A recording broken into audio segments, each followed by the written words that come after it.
Okay, there we go. Sorry for the delay, those of you that end up watching this on YouTube, but there's a delay between when I click start streaming and when my auto-hosting ends, so I was just waiting for that to end before I started talking here.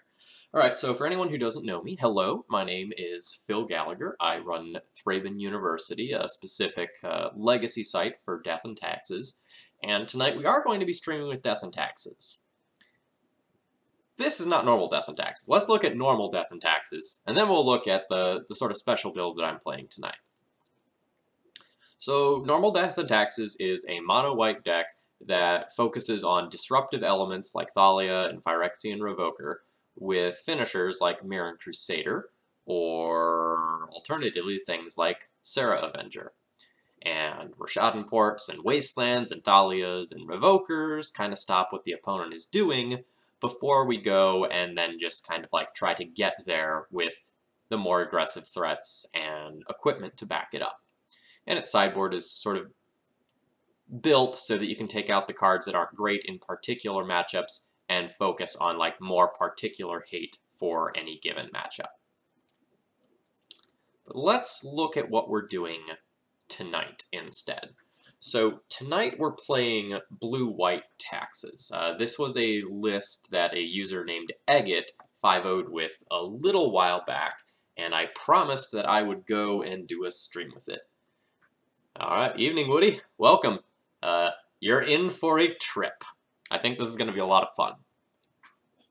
So, although Death and Taxes is traditionally a mono-white deck, or somewhat recently a red-white deck splashing for Magus of the Moon, here is an alternative look at what you can do with a splash.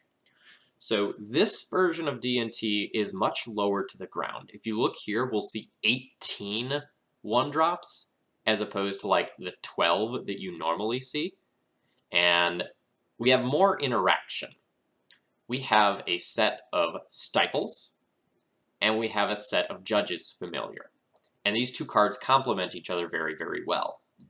The idea is that the Stifles will go and nab a fetch land, keeping your opponent on fewer resources, so that Judge's Familiar then effectively is just like a counter spell for a Brainstorm or a Ponder or equivalent card.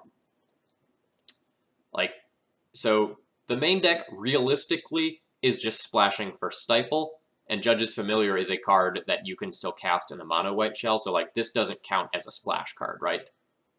And we have no basic island in the deck, so like this is just, for all intents and purposes, a mono-white card, just like Mother of Runes. Although, over here we do have a pair of True Name Nemesis, and this kind of serves the same role that Mirran Crusader does in the mono-white build. It is a hard-to-deal-with finisher that clocks people relatively quickly and is very, very, very good with equipment. In order to make room for these 6 cards, a Mom is missing, a Swords to Plowshares has been moved to the sideboard, a Revoker is gone, and then some of the flex slots have just been filled with True Name Nemesis. The sideboard is relatively stock D&T stuff. The 4th, Swords to Plowshares, got bumped there, and it's supplemented with a pair of Path to Exile for matchups like Delver. This stuff is all pretty normal, and then this stuff is weirder. Well, we have a sort of stronger set of sideboard cards for combo matchups in particular, so that we're a little bit less vulnerable to just getting got by some random cards. So we have a little bit more interaction against opposing combo, and Meddling Mage is a sweet card that, like, in many ways functions like Sanctum Prelate does, but it is better because, like, this can also stop, like, creatures and stuff. So if you need to, you can name the random problematic creature. You know, let's say Elvish Visionary, and they can't cast that anymore. So that's neat. The deck list is not necessarily something that I consider to be amazing. This is kind of for funsies. I promised I would be doing something like this, and I'm finally getting around to it.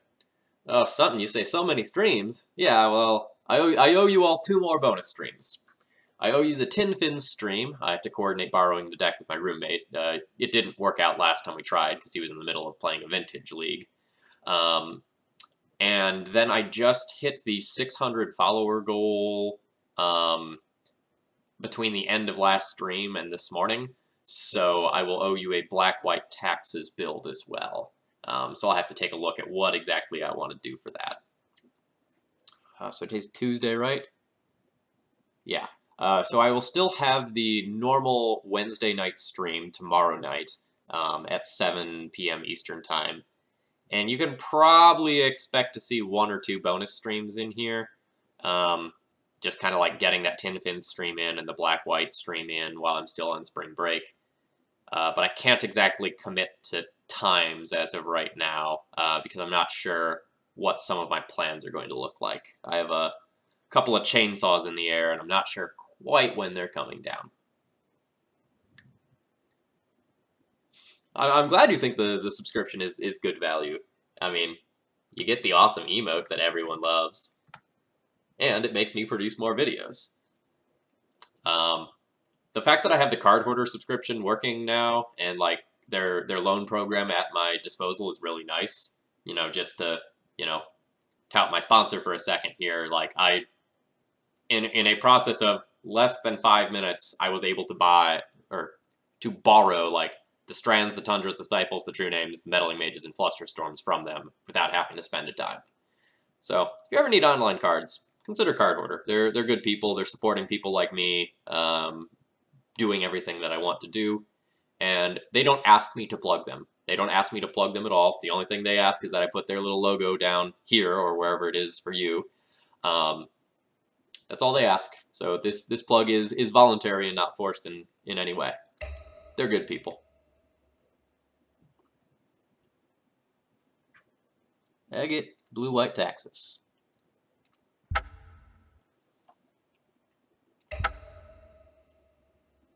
Still agate blue-white taxes. Oh, I meant to ask. Your roommate isn't clone 103, is it? No. Well, one of my roommates is Top Decking Fool, where they're all zeros instead of O's, because he made the account, like, you know, when he was in high school or college or something like that. Oh, Woody, thank you very much for joining the Cult of Thalia and subscribing. Blink 3 times if it is actually forced and you're just not allowed to tell us that it is. No, like really, they do not ask me to plug and have them buy cards or anything like that. That is not a part of the program. Their whole deal is that they want people to be able to stream and like potentially make a living off of it. You know, there is some limited free advertising for them, but I really do appreciate what they're doing because it's not just me. Oh, you got smashed by Clone 103 on Tin Fins? So there are a handful of people who play Tin Fins. My roommate that I'm referring to is Sean French here, because I do have a couple of roommates. And we both have the deck on paper, and we play it from time to time. He is a much more serious Tin Fins pilot than I am. Yeah, the Stifles are going to be fun.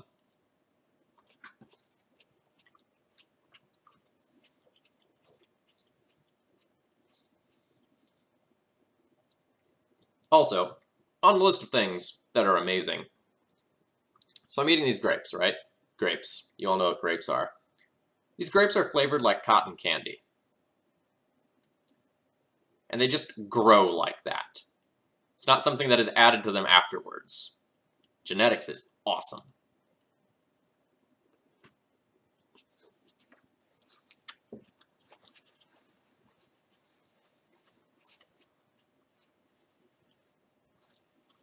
Oh, like stunting. I mean, like, if my roommate goes to an open, he will usually take Tin Fins. If he goes to a GP, it's still probably Tin Fins.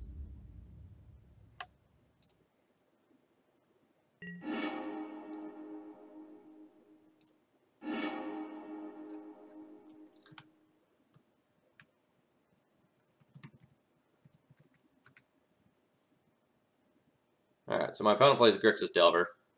My hand seems pretty great.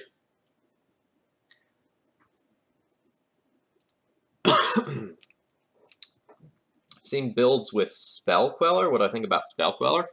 Spell Queller is a sweet card.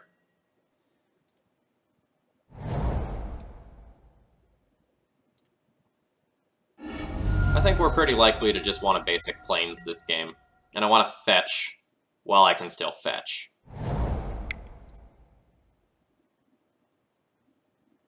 Before, like, I have to fear Stifle.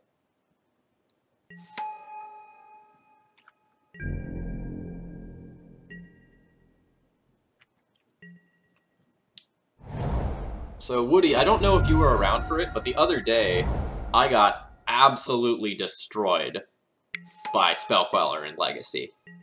My opponent was playing it in a food chain deck. So that should give you an inclination as to, like, what extent of Magic we were playing that day. I'm going to lead on the Thalia since it has the highest upside if it resolves. And the Stoneforge equipment package is something that I kind of want to have access to long term. I also had so many creatures in my hand that I don't really care if one of them eats a Daze or a Force. Oh, Bahra, thank you very much for hosting.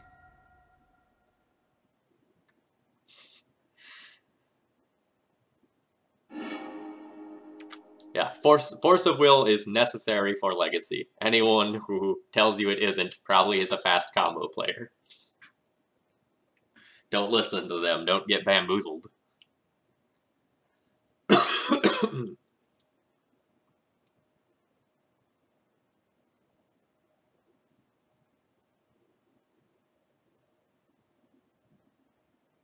But Spellqueller is a really sweet card. I've played that card a little bit in Modern, and I was really impressed by the things that it does.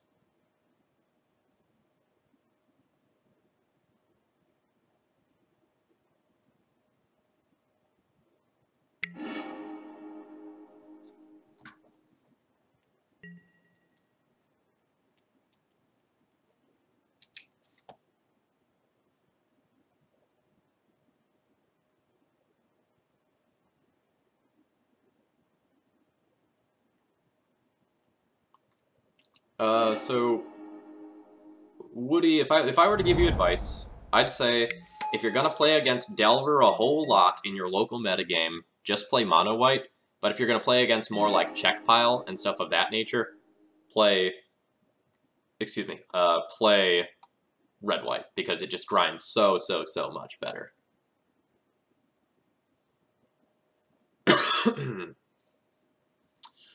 Alright, now what am I doing? I have, like, infinite lines available to me this turn. I can just, like, cast a Recruiter, get a Thalia, put in a Thalia. I can cast a Mom, port my opponent, Violin Stoneforge.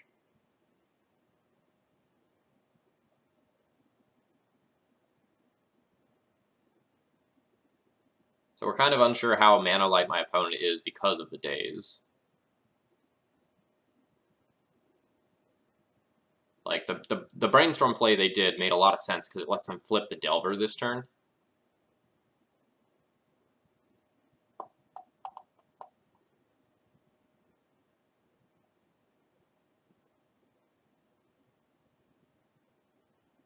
I think I want to play the Mom,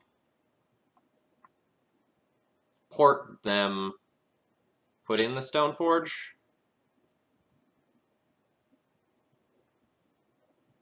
I think that's my line.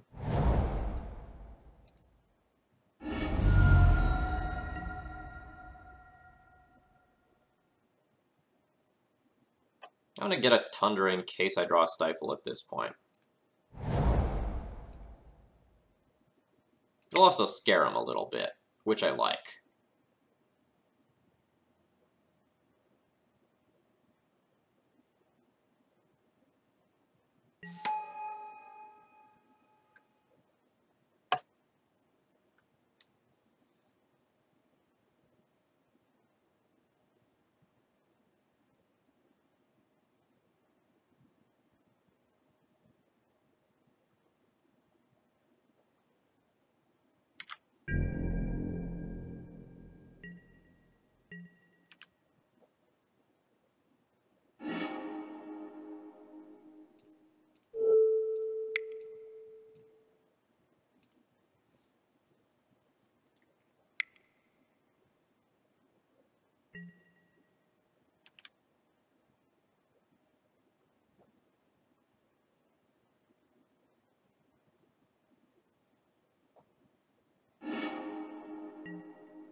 So my opponent knows I have this Stoneforge Mystic.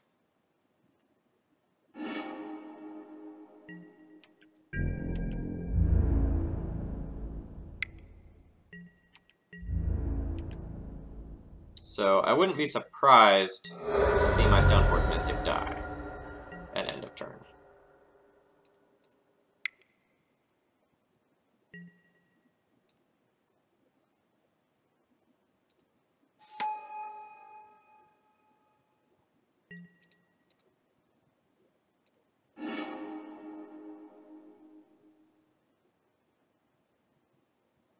But let's see if it doesn't die.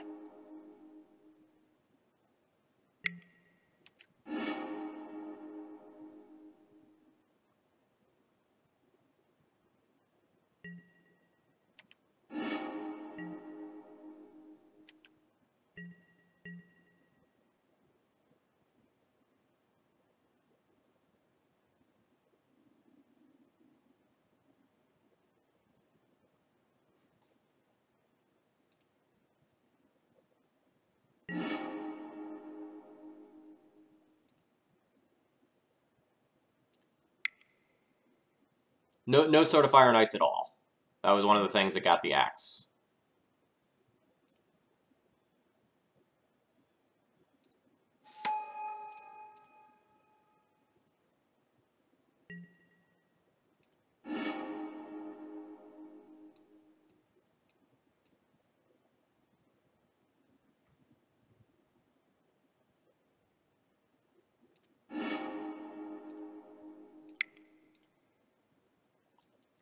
So what's really cool for later turns is I'm going to get to, like, Flicker Wisp my Recruiter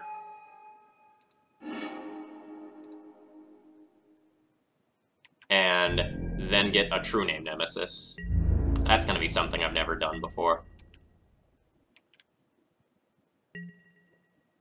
Hello and welcome. Yes, that is correct. No, again, no Sword of Fire and Ice.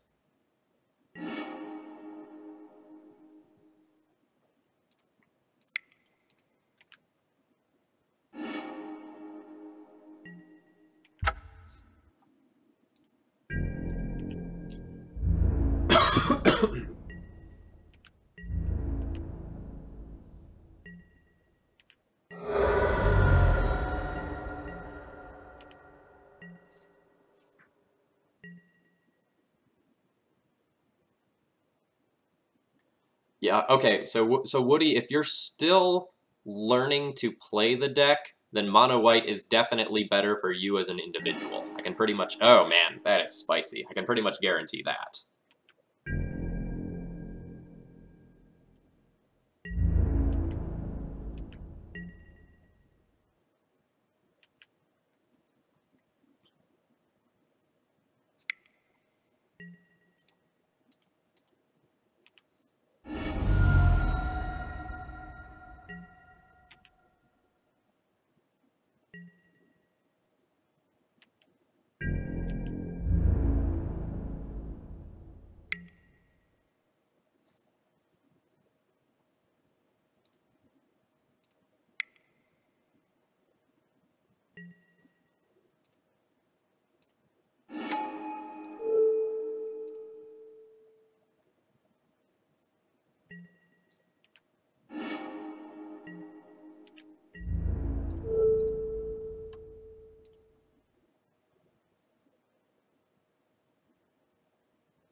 Lightning Bolt target the Flicker Wisp. You bet. That's fine.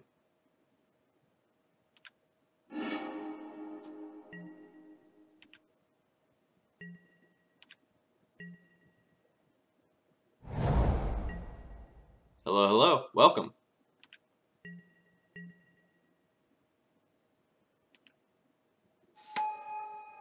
Alright, my opponent just scoops it up there. They know I have the Batterskull. The Batterskull's connecting. I didn't even need to show them that I was going to get a True Name. Alright, so against Delver, we'll board 3 removal spells in. Sorry, make that 5 removal spells and consider Rest in Peace. What do we want to board out?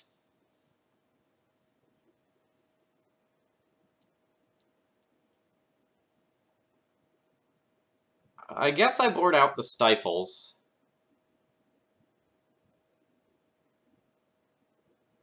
Like, my opponent's on the play, they're going to be ahead on mana for most of the game. That seems like a bad prospect. And I don't think I want to, like, try to Stifle Delver triggers randomly. That doesn't seem great. So I'll probably board those out. And Revokers out.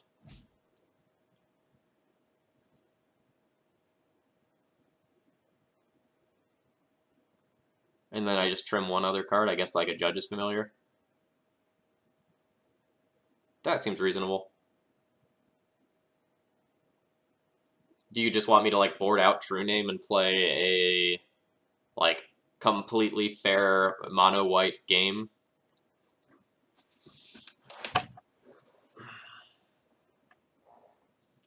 I guess that's reasonable. But it's really good if my opponent just like has a Gurmag Angler or a Young Pyromancer. It's gonna be hard to cast.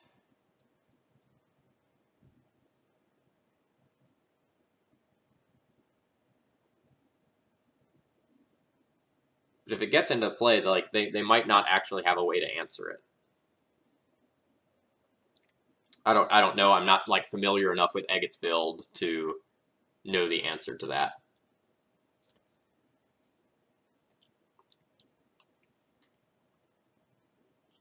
I guess the normal D&T game plan is good. So if I do this, then I keep the Judge's Familiar and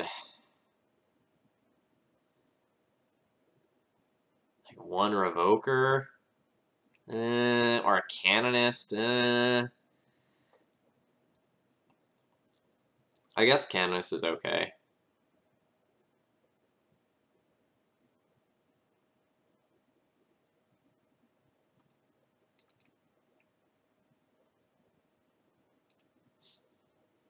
Scumbag Phil plays blue-white, sideboards out all of his blue cards.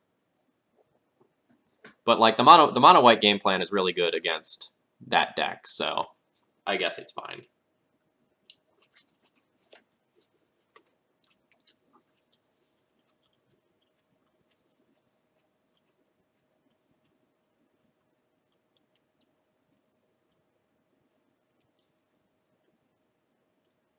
But I really just want to put True Name Nemesis in play often of an Ether Vial. If I was playing Spirit of the Labyrinth, I'd know what card to take out. You're damn right. Although, if I was playing Spirit of the Labyrinth in this build, I'd also play Vendilion Click, and then I'd probably keep Spirit of the Labyrinth in the deck, purely for comedy reasons. Click you, take your best card, you don't get another. That sounds fun. I have done that before. I enjoyed it a lot. My opponent did not.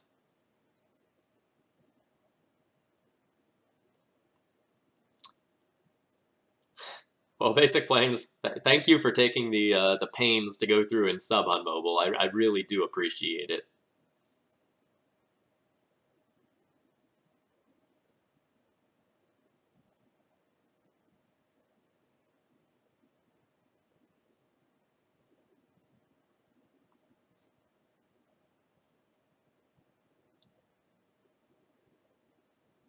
So real questions, though. Like, hypothetically, let's say I lose this game. Do I play the Stifles on the play?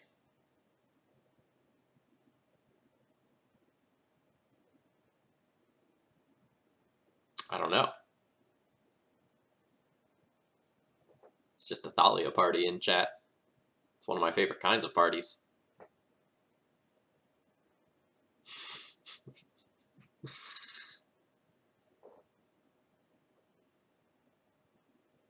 Yeah, opponent probably took a potty break, or a smoke break, or go get pizza break, or who knows. I'll just sit here and eat some delicious cotton candy flavored grapes.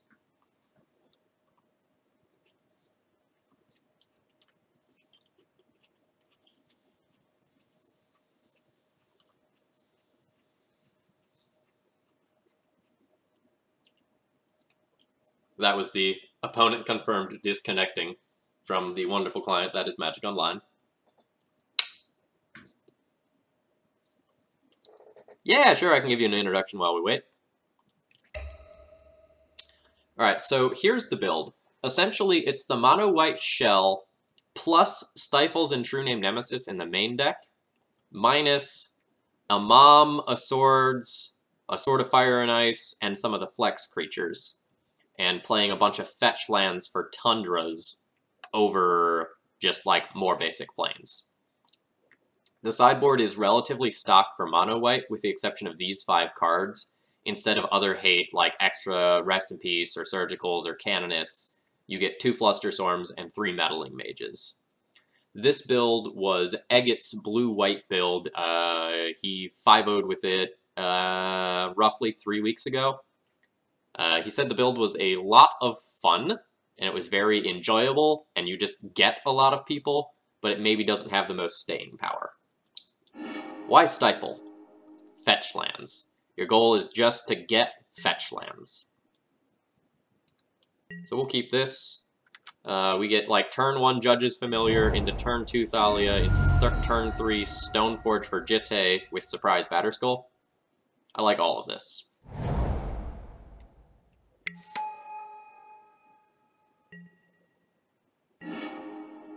I also like drawing that path.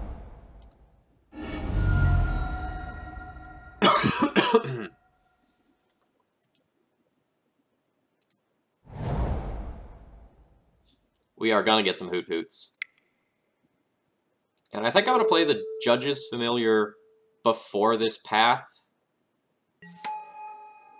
because this Judge's Familiar can serve as protection for my spells, or keep a Delver from attacking, or snag a relevant card. It can do a lot.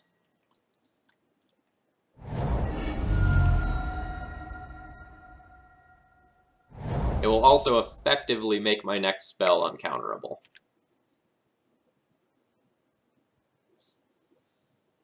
In all likelihood.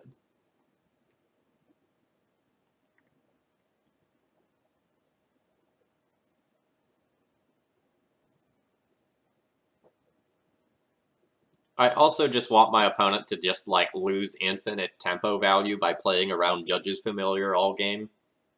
That's very amusing to me. Hedwig? Is that you? I'm a wizard, Harry.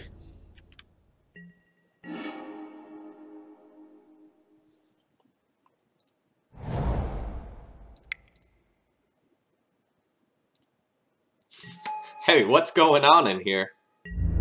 Well, we're having a party. It's, Harry Potter and, What's the Fantastic Beasts one called? Quick, chat. Help me with your Harry Potter knowledge. Fantastic Beasts and where to find them. That's it. Yeah, that's what we're doing. Ah! Oh, Forked Bolt. How rude. How rude.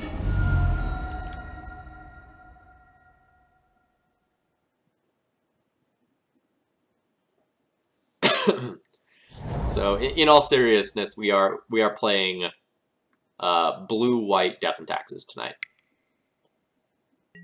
This Forked Bolt is some shit. Hoot hoot!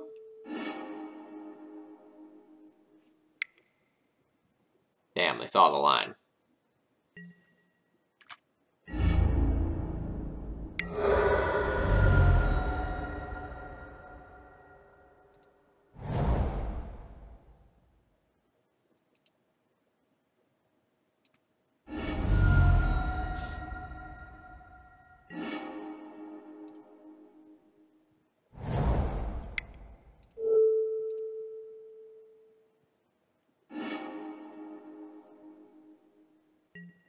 My opponent didn't find a basic. That's weird. Seems like they should have one of those in your deck, you know? For just this occasion. Where your opponent plays Path to Exile? They're not in for the tech. No free land for them.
So this is a time where having no, whatchamacallit, no words. Sword of Fire and Ice in the main deck is just, like, actively bad.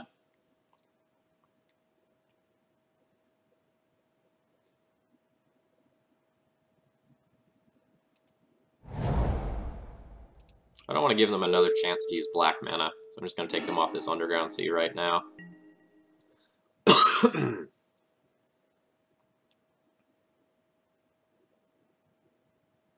And I think I'm going to port them and put in Jete.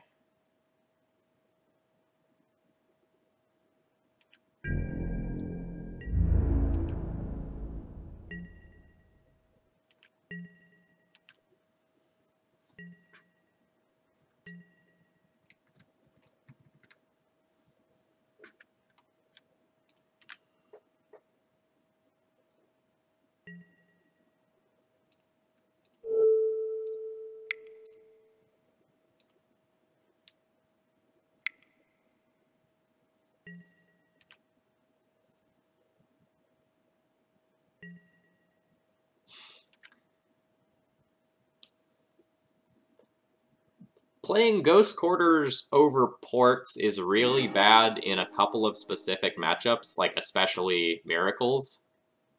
But there are going to be like some times where you just like play against Grixis Delver all day, and you just destroy them because you have those Ghost Quarters.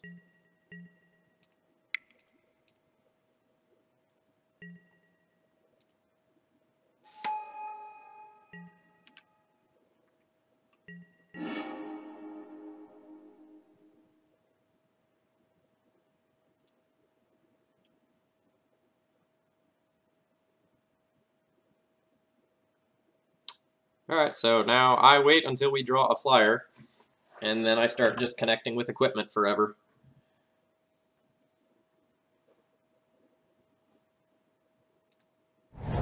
Or Mom.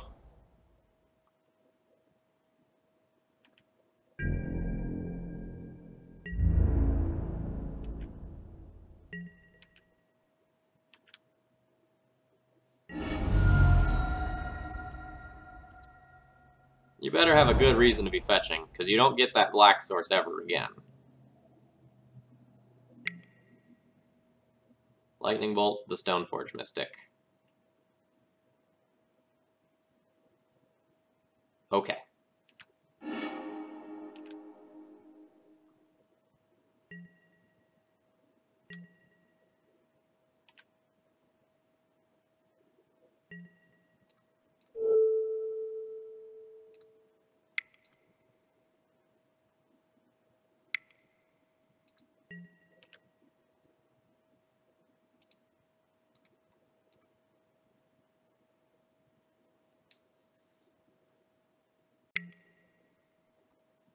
That's your plan.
Ancient Grudge is super unfortunate. It's like that can get our Batterskull and our Revoker, or our Batterskull and our Jitte.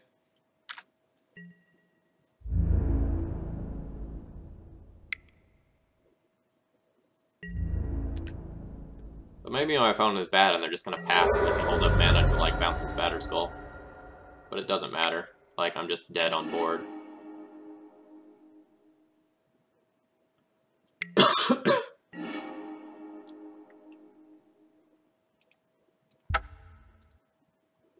Alright, so we lost that one to True Name Nemesis being annoying. Do I want to change anything for being on the play? I would consider Stifles on the play.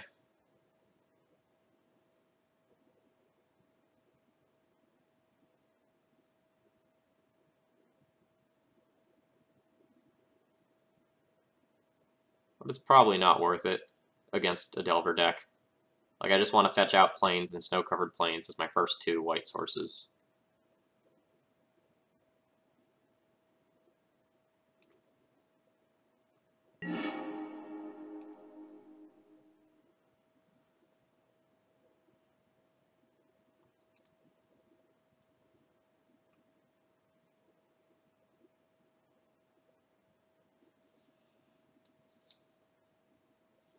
I have a real choice of whether or not I want to lead on Judge's Familiar or Mom here. I think I want to lead on Judge's Familiar, so I can go Judge's Familiar on 1, Jitte on 2, and be getting in there with Jitte on 3 if my opponent doesn't do anything or I don't sack this Judge's Familiar.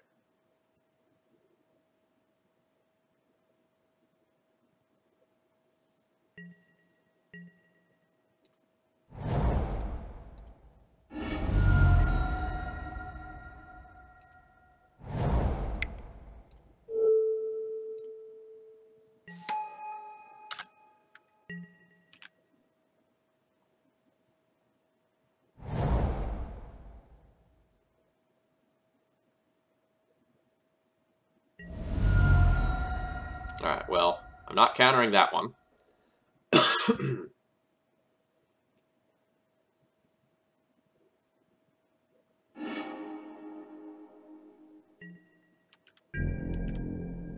It's very possible that we stopped my opponent from, like, pondering this turn.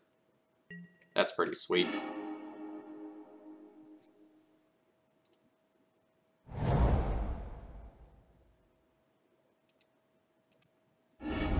I know we played the land that my opponent doesn't know about there.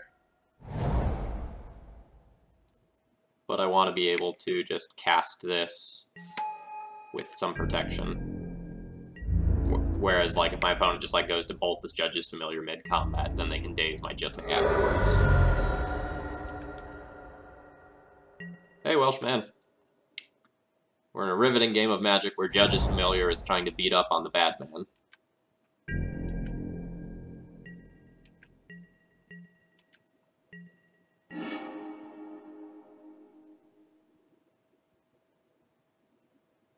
Alright, so we're going to play good technical Magic here. We're going to cast this Mom before anything else, so that I play around Daze, and then I'll go for the Equip.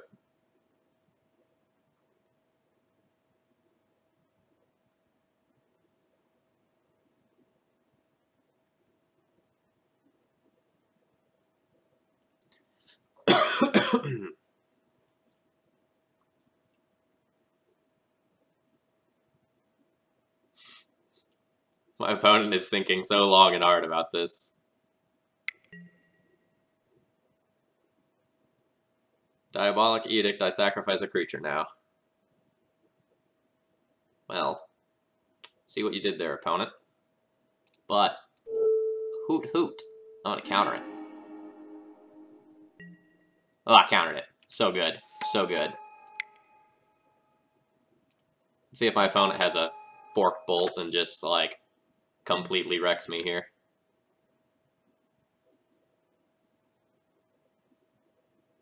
Yeah, we have an unbeatable team of 1/1s, you're right. How do we ever lose? We don't. Don't have Fork Bolt. Gah!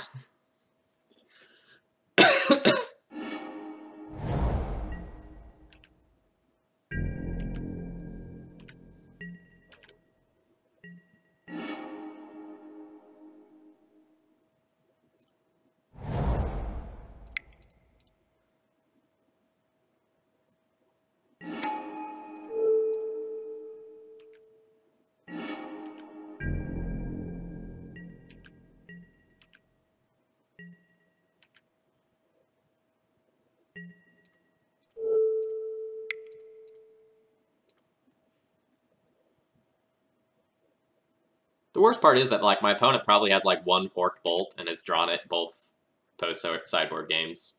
That's what's real daggers here.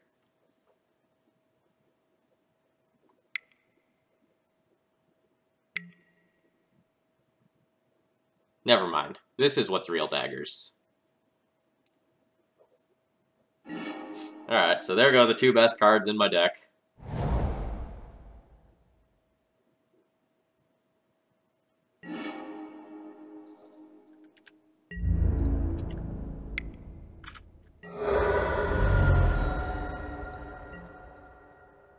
Opponent is drawing well, shall we say.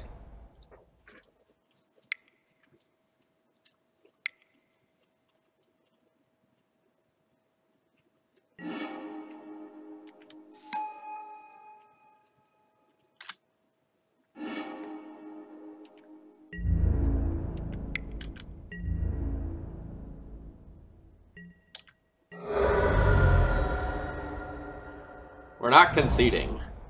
We're definitely not conceding. We're doing fine. My opponent has just drawn two of their best cards against us, and I have no cards left, and they have 4 cards. This is fine. God! What are you doing? What are you doing to me? Why? Why would you do that?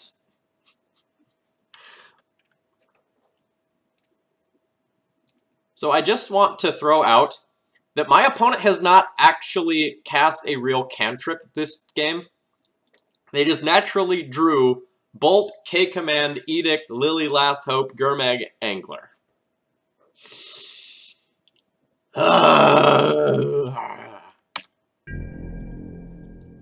It's fine. Yeah, now we can probably concede.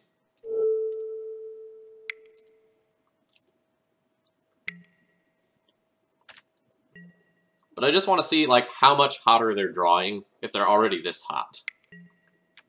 Like, this is probably just going to be, like, Ponder into Fetch Land, True Name Nemesis. Then we'll concede.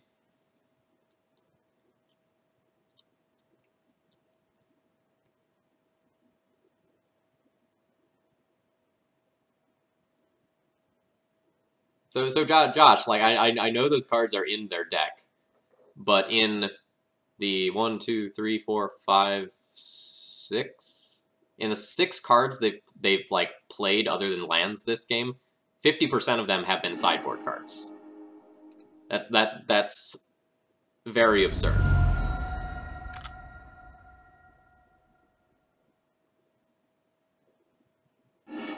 Or I guess more than 50% at the point where I was saying that because of like Lily Last Hope as well.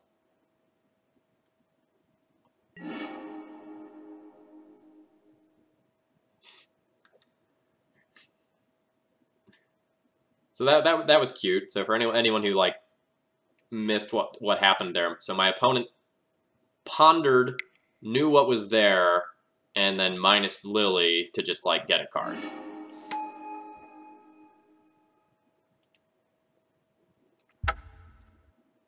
Yeah, that's not happening from there. On we go.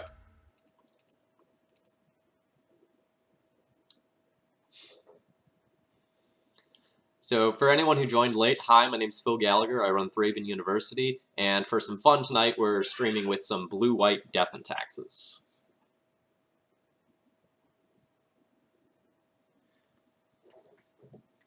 The blue cards, unfortunately, were sideboarded out for the Grixis Delver matchup. I don't think they're particularly good there. Stifle does nothing against Forked Bolt. Forked Bolt OP. Ban Forked Bolt.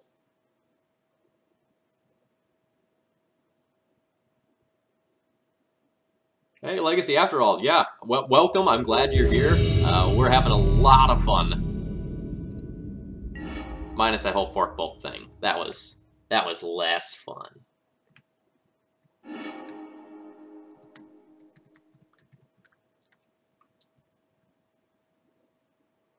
Yeah, I really, really wish that I had a Sword of Fire and Ice in the main deck, but I'm just running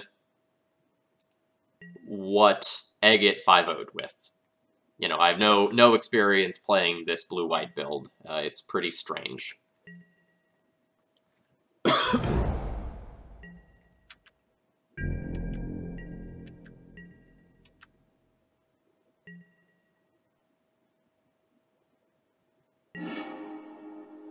Let's pretend to be a mono-white deck for a little while.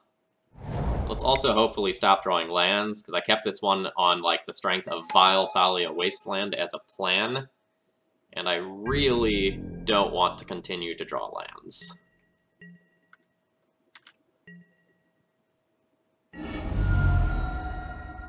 So, Phil, I'm going to take a stock D&T list, my local. 3 people are always on Reanimator, and Elves. Reanimator, Sneak and Show, and Elves. Reanimator is a fine matchup. Sneak and Show is unfavorable. Elves is terrible. Just make sure you're prepared for Sneak and Show, and maybe get saucy and board some Holy Lights or something like that for Elves.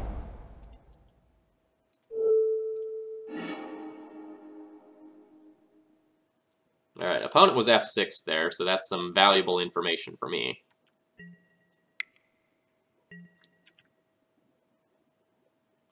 Hey, Phil just joined. How's it going so far? Well,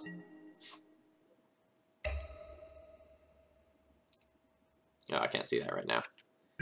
We lost the last one. My opponent drew very, very well and crushed me.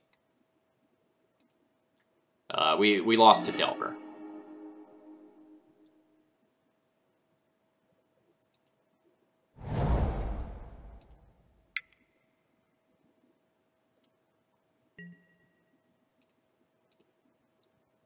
So the opponent had a Forked Bolt for Double Mom when they were both summoning sick, a Diabolic Edict to answer our Judge's Familiar so we couldn't stop said thing, then a Culligan's Command for Batter's Skull and Jitte, and a Liliana Last Hope to top it all off. So we didn't win that one.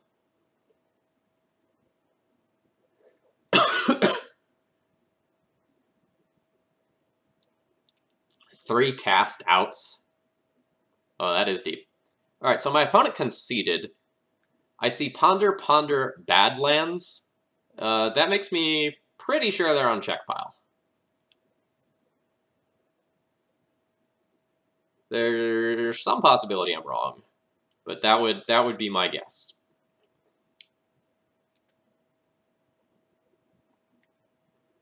So I'll probably want Gideon. Probably want Council's Judgment, Rest in Peace. And I guess Meddling Mage is a maybe? Maybe not Meddling Mage. Like, it's really good to just, like, name a Toxic Deluge or something random like that, or, like, a Jace. But maybe that's just too fragile, kind of like Revoker's too fragile already. So we board out Swords to Plowshares and board out Revokers, and then leave ourselves with this. That seems pretty good.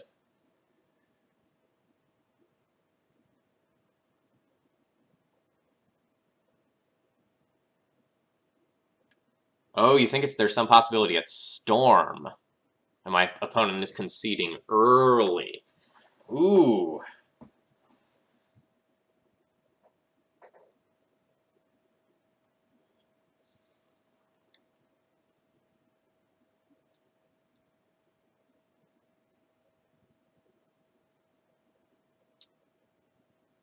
Yeah, I did F6. That's a good point. Yeah, maybe we sideboard for Storm. Alright.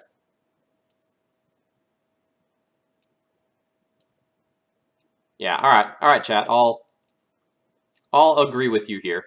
Let's sideboard for Storm. If we're wrong, we have a bad deck for Game 2, and we'll get Game 3 when we're on the play. Alright. So Swords still out. Our Jitte can go, a Stoneforge can go, probably like... Actually, True Name Nemesis is probably just... hard. No, I'll keep that in there.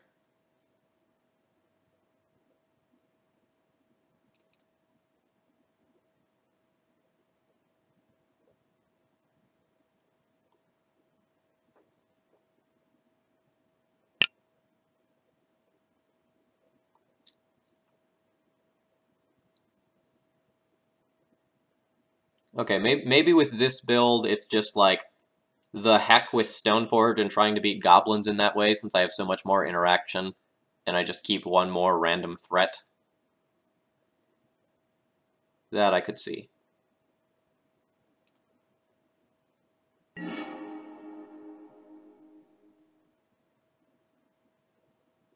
Night Army of Thalia.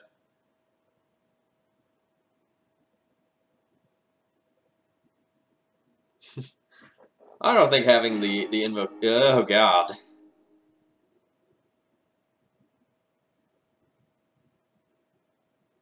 But this is a keep. Like, if we're under the assumption that the opponent is Storm, this has two of our best cards against Storm. God, I hope they're on Storm.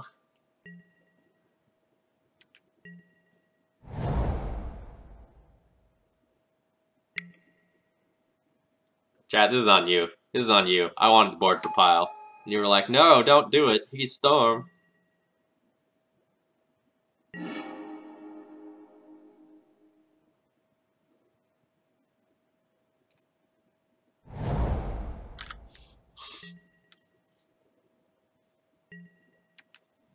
We're not conceding. We're gonna Flusterstorm their cantrip. God, I hope they just, like, him me and I get to Flusterstorm that.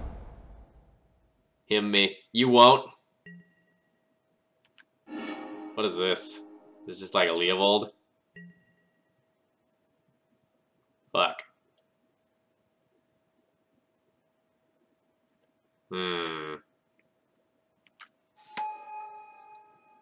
Well, chat. The good news is my opponent didn't kill anything with their Liliana Plus. Bad news is fucking everything else.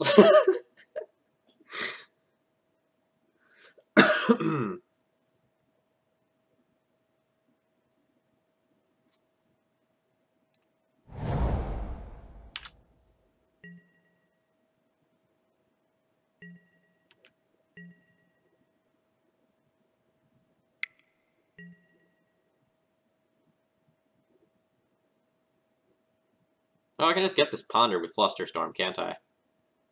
Because there's no lands in the graveyard. Oh, no, I put a land in the graveyard.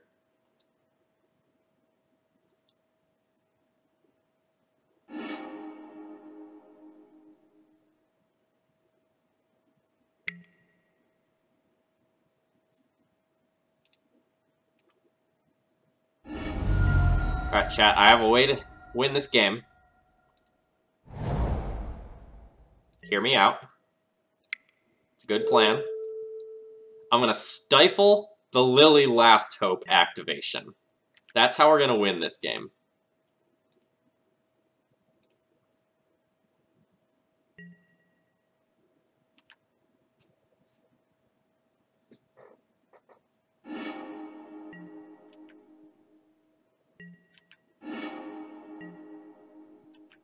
Yeah, that is the plan. We're gonna let my opponent get to 7, stifle the Lily Last Hope thingy, and get there.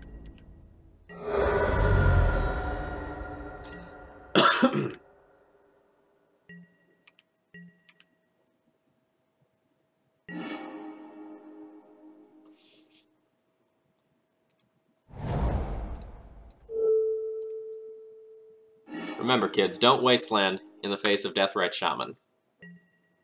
It's a bad prospect.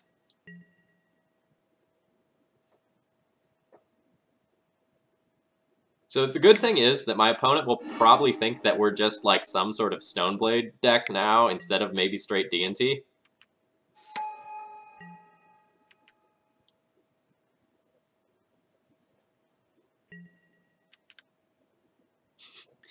This is just about crazy enough to work. I agree.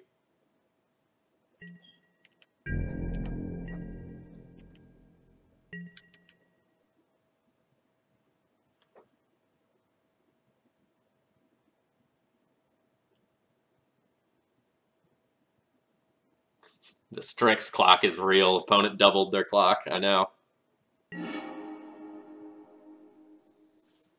Alright. Alright. Guess I'll just play a Snow-Covered Plains here.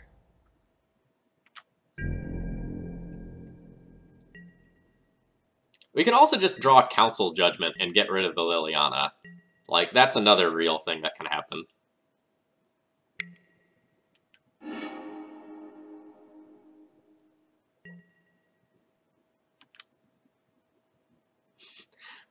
You know the not draw lands plan? Actually, I don't.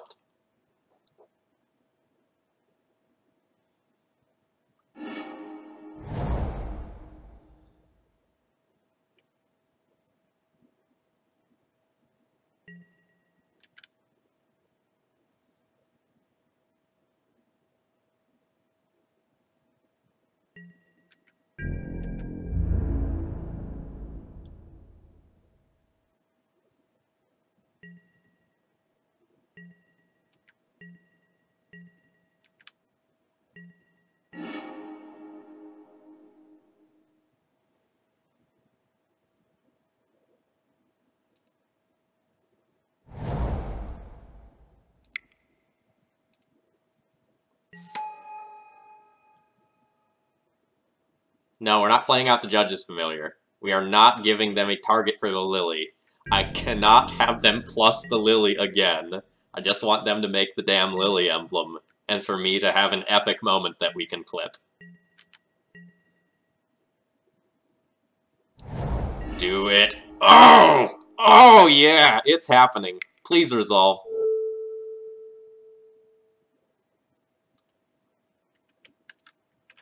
I want to fetch first. There's already a land in the graveyard, so I'm not giving them more mana.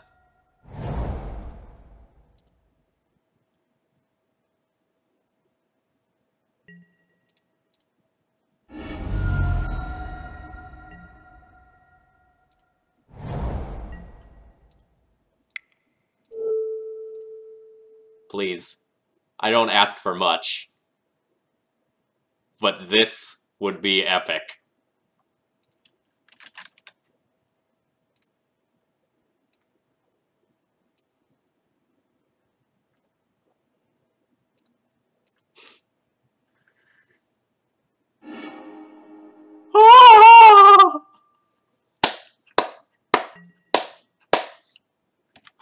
Oh my gosh!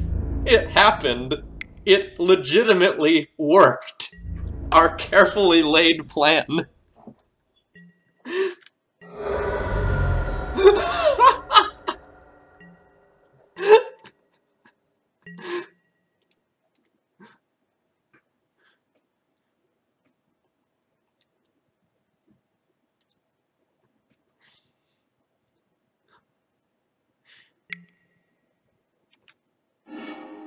It feels like I'm going to get, like, my Vile Culligan's commanded here.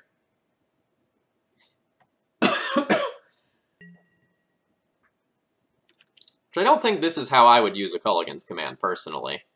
I think I would wait until there's a creature and then get the creature and the Vile. Yes, I will use either Vile's ability. Alright, well, we have a lot of lands. We have some slightly annoying things.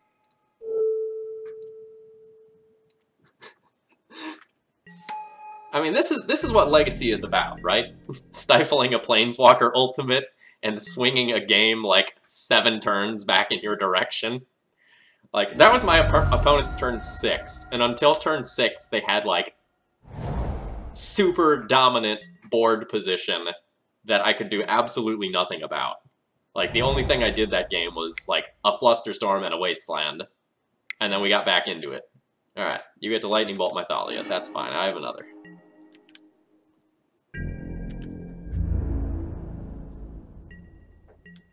Ah, yes, now we stare at each other for a little while. Hoo, buddy!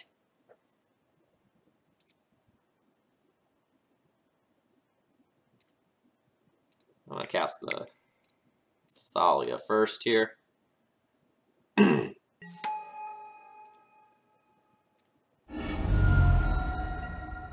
Oh, thank you very much for auto-hosting. You're in for a treat, everyone who's just coming in. We just stifled a Liliana ultimate with blue-white D&T.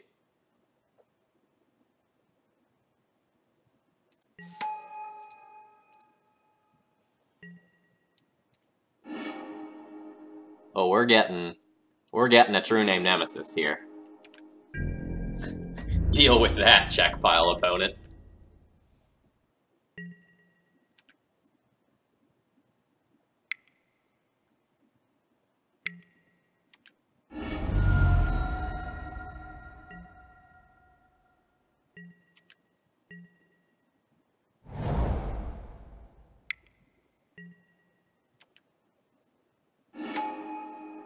Oh, please target Culligan. Oh, no, you can successfully Culligan's command me. You have the Deathrite Shaman. That's unfortunate. Womp womp.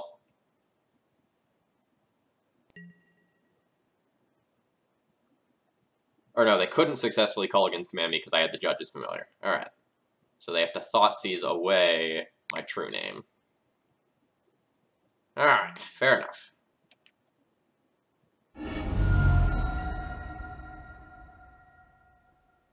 Who's gonna play around Stifle? Out of Death and Taxes. Nobody. Nobody's gonna play around that.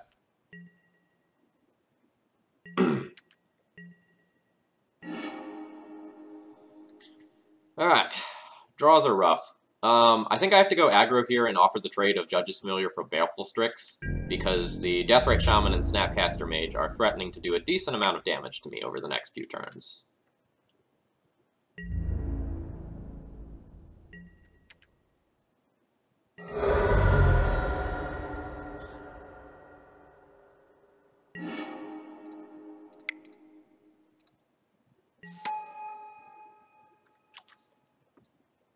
So, Death and Taxes pretty much literally cannot beat that Liliana ultimate, though. So just, like, getting that out as soon as possible is just a doomsday clock. Just ultimating it as soon as possible plays around Council's Judgment instead, which is way better than playing around Stifle, generally speaking. Yep, I'm on the defensive now, so I have to take that trade, even though it leaves me with nothing.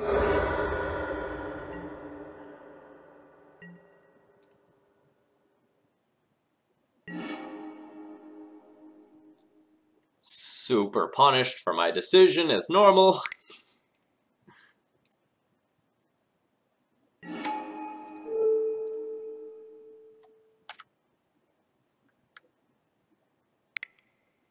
Yeah, Minifer, we stifled a Liliana ultimate this game.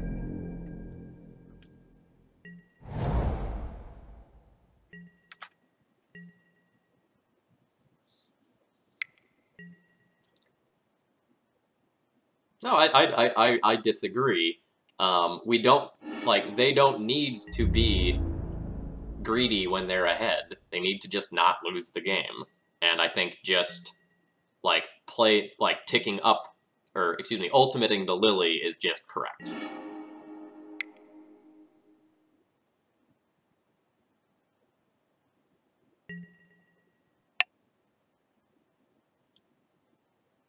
My opponent tapped and untapped some mana quickly. I think they have, like, a K command. So I can just cast my Meddling Mage and then name K command.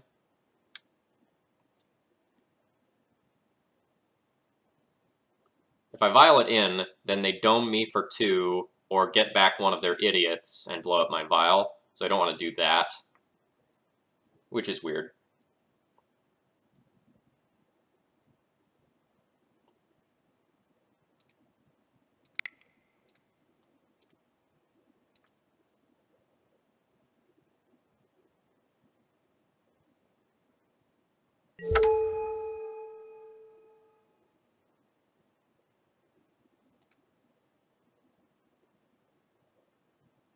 So you think it's a snap K command? So I should name Snapcaster Mage?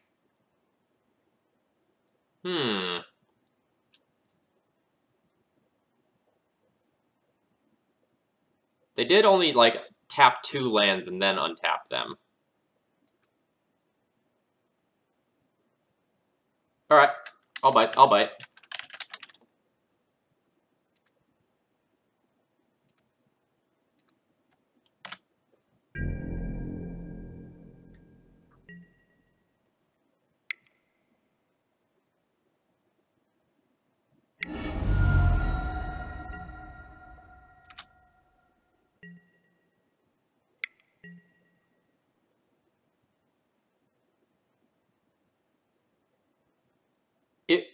So hypothetically, let's say they have the Snapcaster Mage in hand.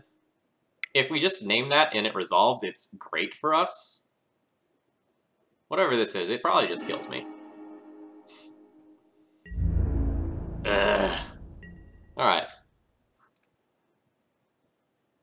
This game has been the course of, like, make a line that is perfectly reasonable and probably correct, and get punished for it.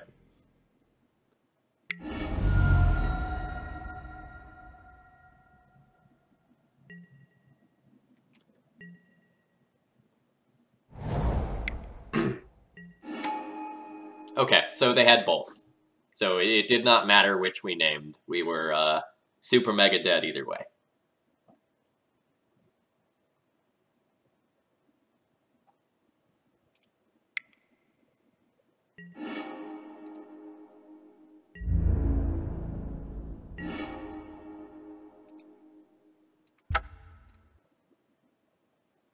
Alright. Now we'll board for Czech Pile, like I originally wanted to do. But I listened to you, Chad. I listened to you. I believed you.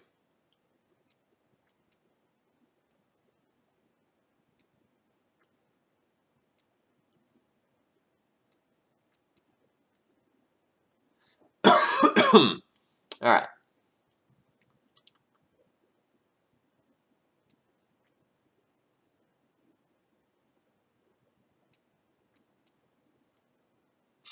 I said nothing. Don't you put that evil on me. It's not like it was all 66 of you. It was just a couple of you.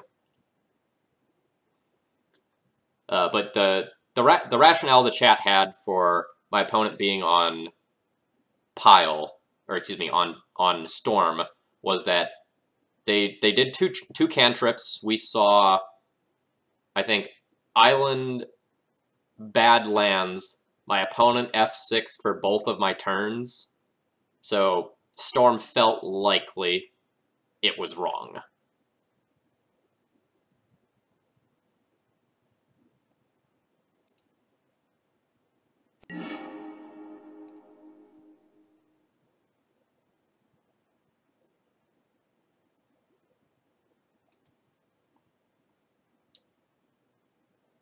I'm not throwing back the one land Ether Vial Stifle hand.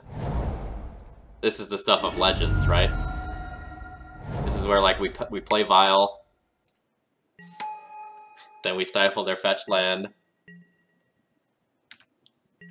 and then we rejoice.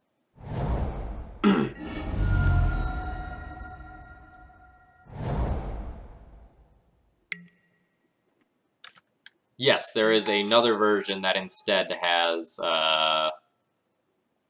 Brainstorm. It runs more copies of True Name Nemesis. I am just going to hold up this Stifle. I really want to get one of their lands. I'm hungry. I'm hungry, chat. And like Deathrite Shaman, I just want to eat lands.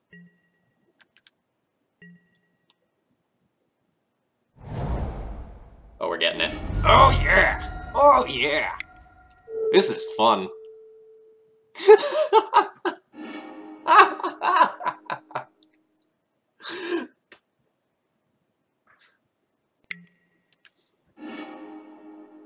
I'm coming for you, Deathrite Shaman. I'll get you next. Legit will Council's Judgment a Deathrite Shaman if I draw a land. Probably not even kidding.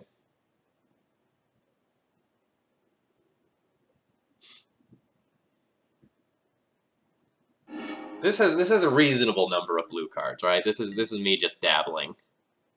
Ooh, shuffle with a ponder too. Mmm.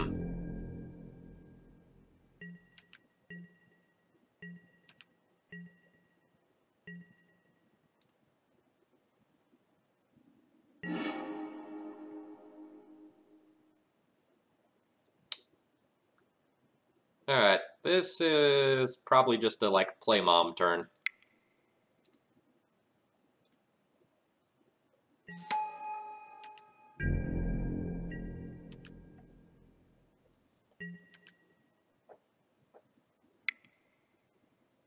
Push. He pushed my mom and my mom died. How cruel.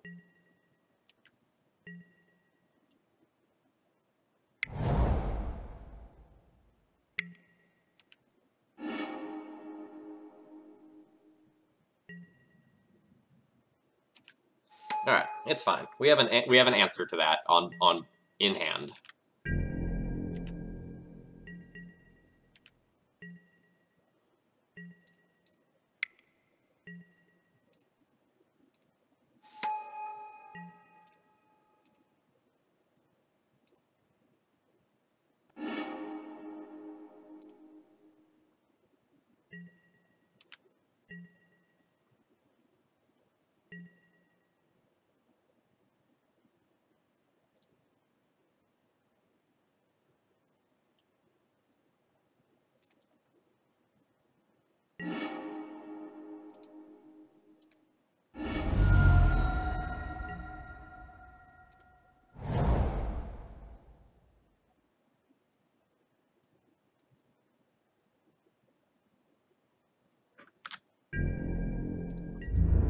So we kind of effectively answered the true name in on a couple of different fronts.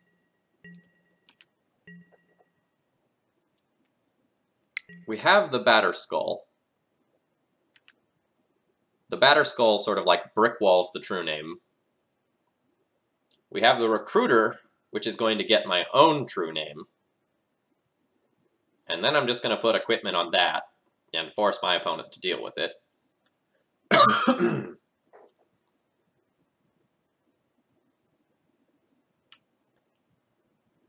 Yeah, can't violate Council's Judgment. That is one of the problems of Council's Judgment.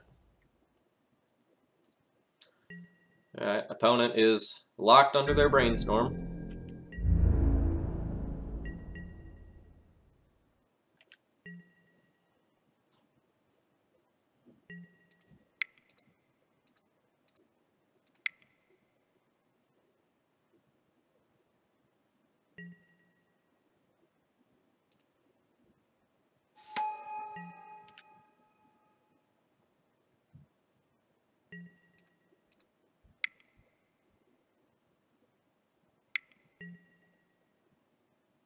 Abrupt Decay the Vial. Okay.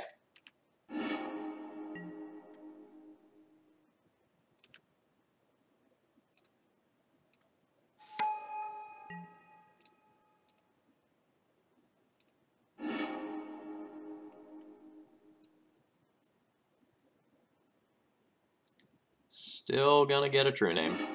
When I draw a land, it's gonna be spicy.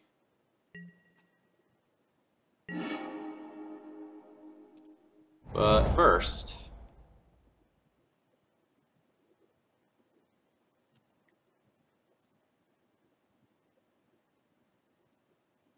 I don't know, maybe I'm supposed to play like my true name before I get rid of theirs, because then next turn I'm attacking for way more damage.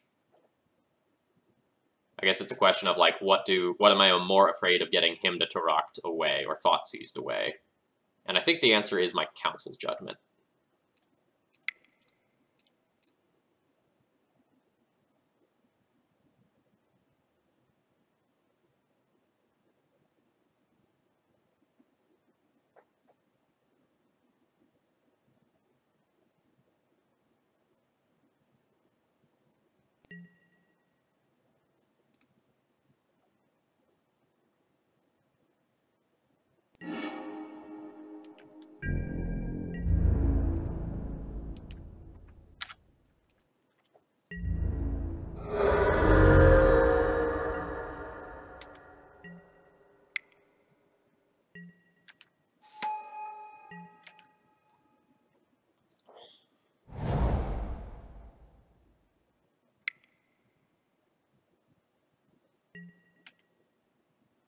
Alright, doesn't seem like opponent has a Toxic Deluge.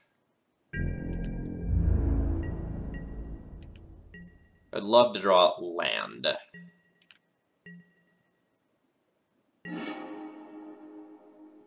That's something.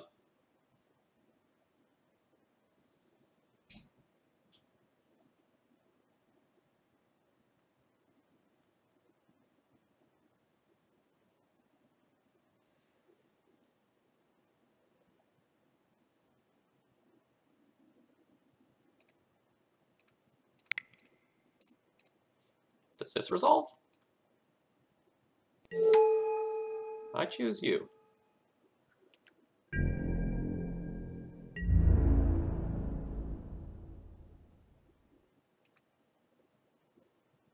I am now okay with just getting rid of this germ and trading it for the Baleful Strix. One of the only things my opponent can have at this point that I care about is a Toxic Deluge. And if they deluge for 4 versus they deluge for 1 or 2, that doesn't really matter that much. So I'd much rather just like get that Baleful Strix out, and then when like the True Name gets 1 hit in with Jitte, I can start getting rid of these, and I just flop in and destroy my opponent.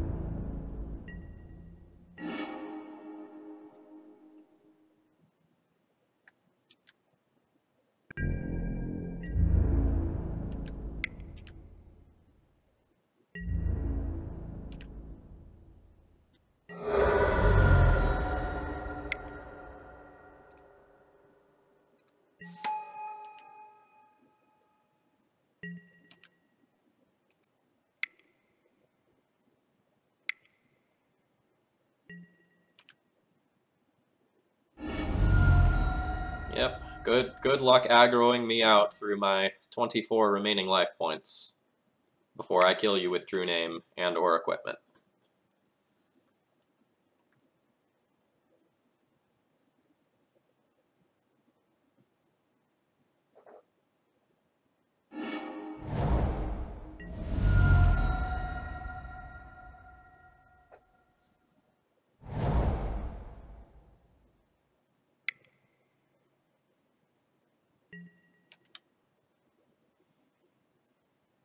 Opponent is digging.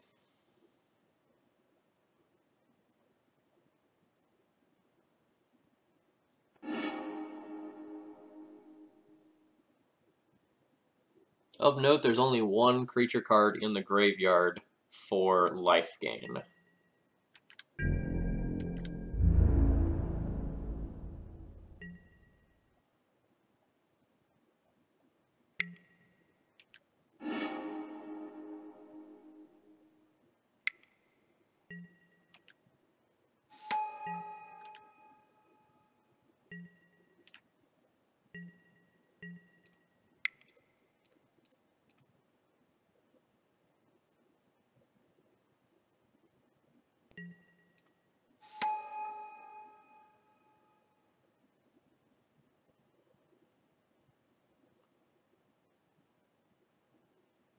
Alright, opponent, if you have it like a Culligan's command, this is about the perfect time to use it. I'm tapped out. There are no tricks up. Nope.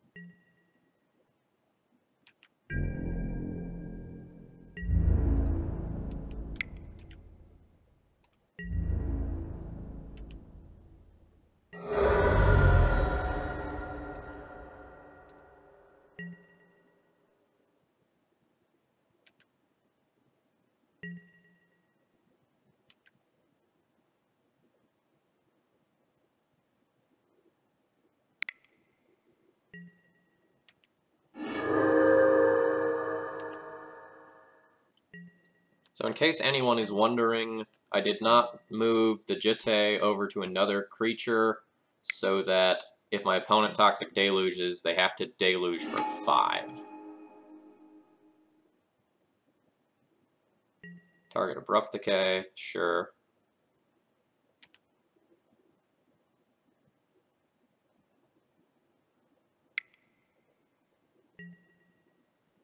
Decay my Jitte. I'll gain 2 life. I'll gain 2 life.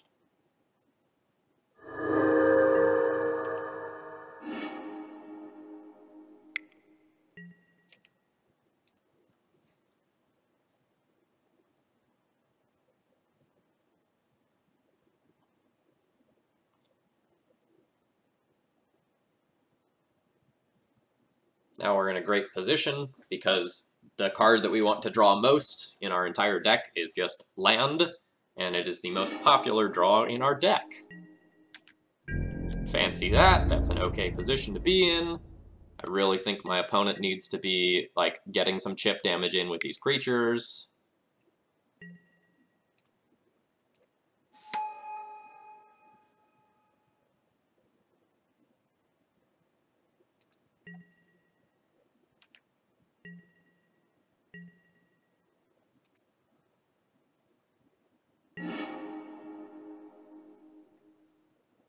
Stifle probably doesn't do anything at this point.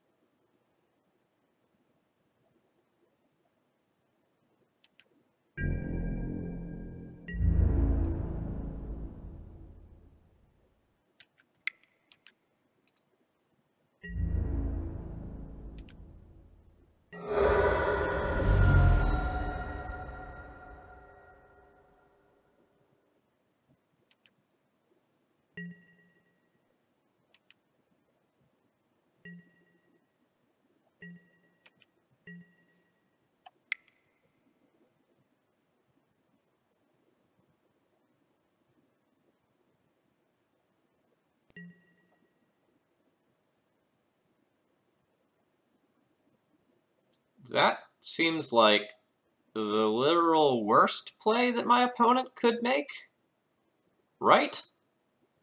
I just bounce the Batterskull to my hand and protect the mom? Am I missing something?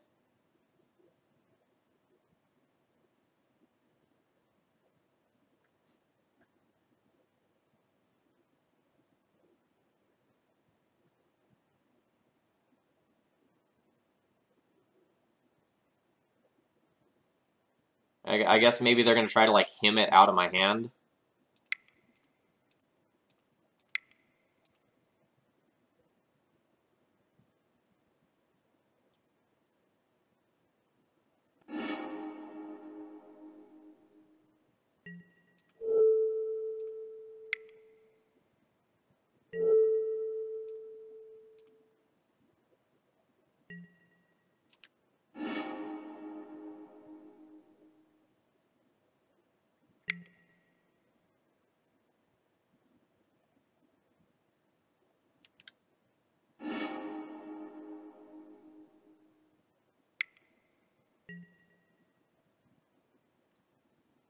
Alright. You have a Snapcaster Mage. What are you targeting? You're targeting Fatal Push, and you want to Fatal Push my mom? I guess I can stop that with a Stifle, just because I can.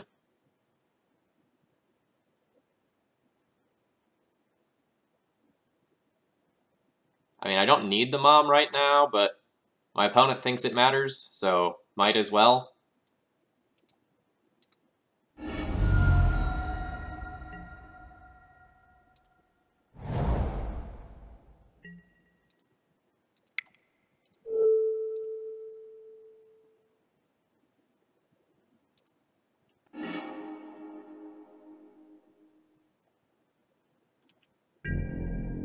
Sure, or just, like, Fatal Push my Stoneforge. You know, same thing, right? It's a tempo loss for me.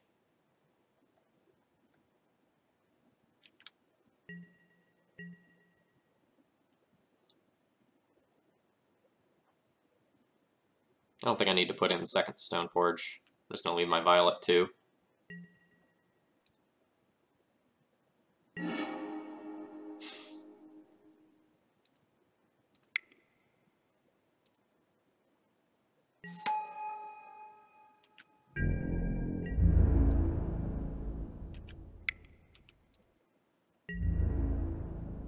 I don't know why my opponent is not swinging. I have like literally no idea why they haven't made any chip shots at me.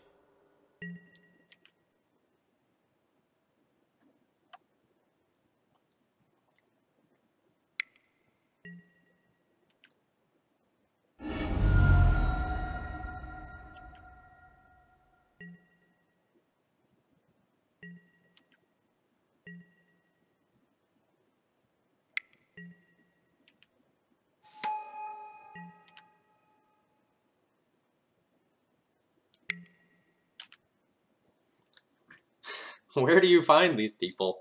Hey, I'm just randomly getting paired against people. It happens. Ah. Will my opponent try to pressure me this turn? No?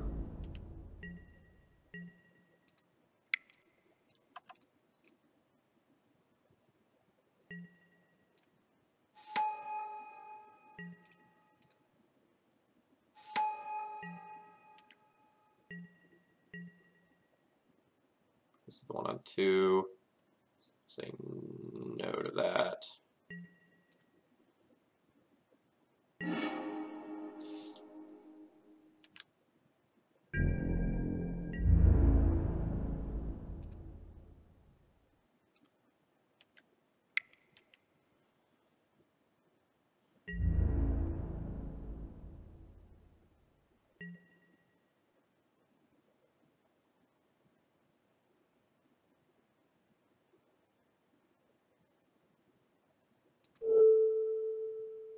I don't even care. Like, the drum can die. My opponent's dead next turn.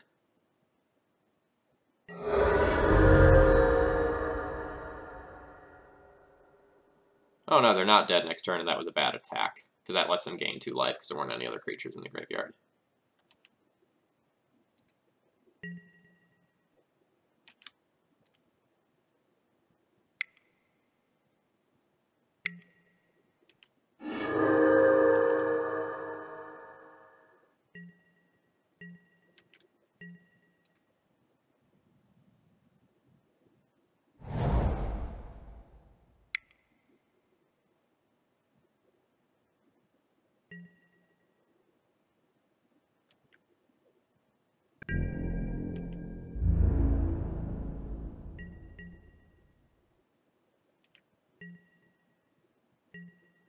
I'm just going to leave the Batter Skull in play rather than bounce it.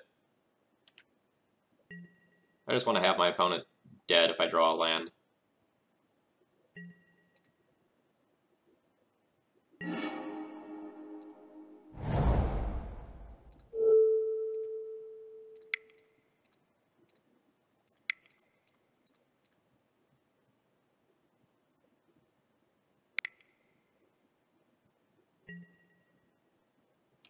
Good effort. Good effort.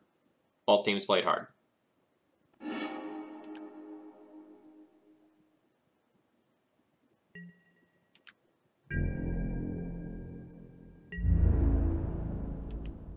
This is kind of silly. I'm not sure if I'm happy for you, Phil, or if I feel betrayed. I'm going to save that snip from that match where we stifled a Lily on the Last Hope trigger.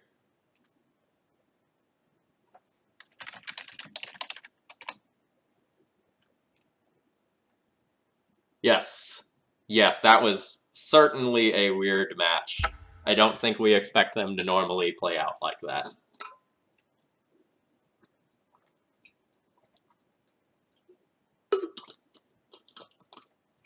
So for anyone who doesn't know me, hello, my name's Phil Gallagher. I run ThrabenU University, and tonight we're playing Blue-White Death and Taxes featuring True Name Nemesis and Stifle. If you're enjoying this content and all of the wacky crap that I'm doing, this isn't the norm. We're usually playing Death and Taxes, except when I decide to punk everyone and play Mono Black Control for April Fool's Day. Normally we play Mono White Death and Taxes on this channel, and if you enjoy Death and Taxes or my content, feel free to follow. The more you follow, the more streams I do. We actually just hit 600 followers, I think it was this morning, so I'm going to do a celebratory Black-White Death and Taxes stream sometime in the next few days.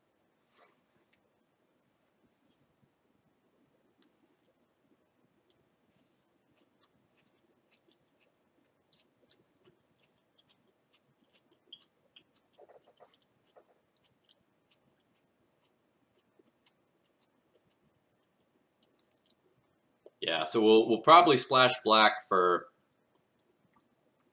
probably just Bob and Pontiff. I don't think I can make the mana work for Vampire Nighthawk, you know. Love it as I do, it just doesn't work. And if we do just humans, then we can splash them off of Cavern of Souls.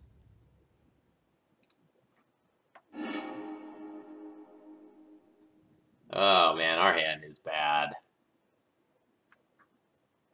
Our hand is really bad. Slim, Kendall, Magic Hand? Magic Hand.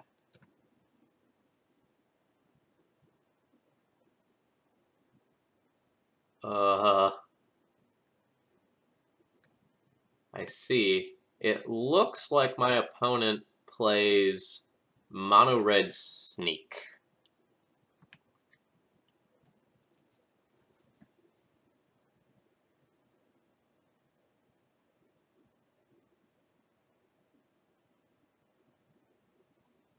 So this hand is effectively a mulligan to 5, since I have 2 Stifles and I can't cast them. And the data that says they're on Mono Red Sneak is kind of old, so it may not be accurate. Ugh.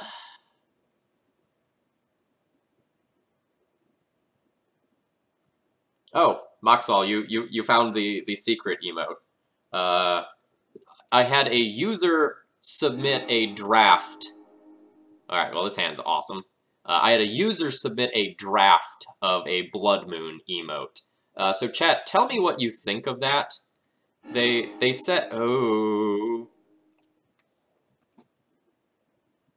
Alright, so if my opponent is not on Mono Red Sneak, then playing Vile into Stifle is disgusting. So I'm gonna top that.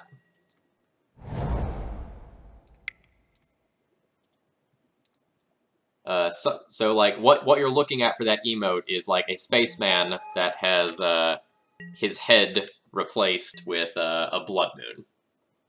Let me know what you think of that. Alright, they are on it.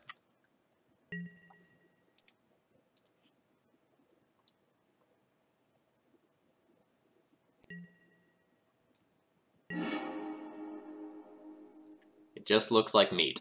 Alright, thank you for your honesty. That matters.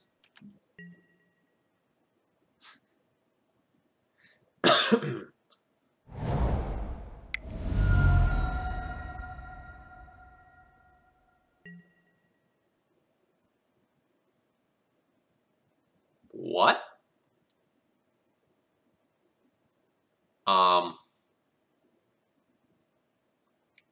Resolves.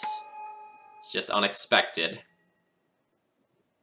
I don't say this a lot, but I do not know what my opponent is playing.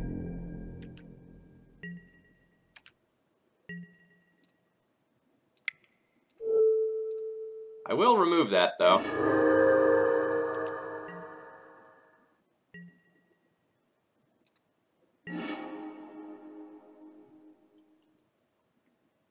Oh god, this is awkward. Like, do these Stifles matter at all? Because if they do matter, I don't want to put Thalia into play, but if they don't matter, I want to put Thalia in play. Like, if my opponent is just an Eldrazi deck, then Thalia is not great anyway. Whereas I can, like, stifle Thought-Knot Seer trigger if I hold up Stifle. So I think I'm going to hold up Stifle. Yeah, so I originally got the full-size image, and the full-size image looks pretty spicy.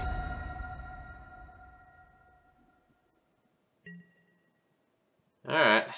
Well, that's bad.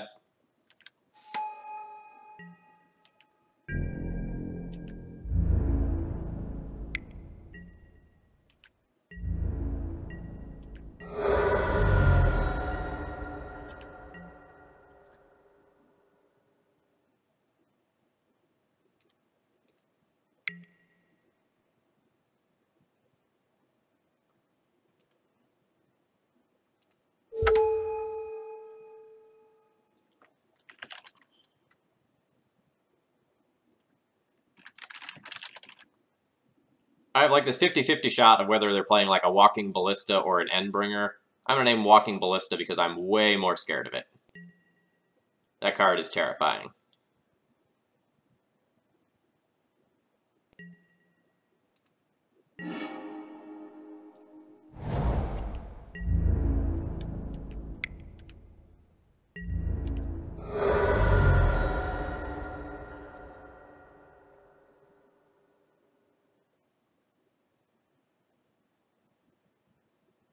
Reality Smasher has Trample, making my life awful.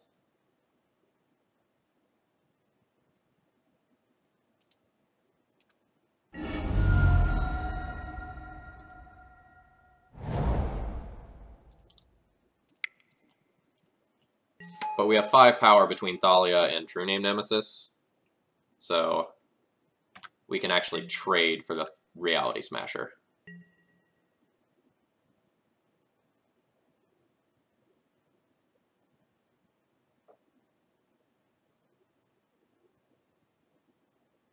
Yeah, I don't know what's going on with the mountain, right? What is the one... Is this a second Smasher? Fuck. Alright.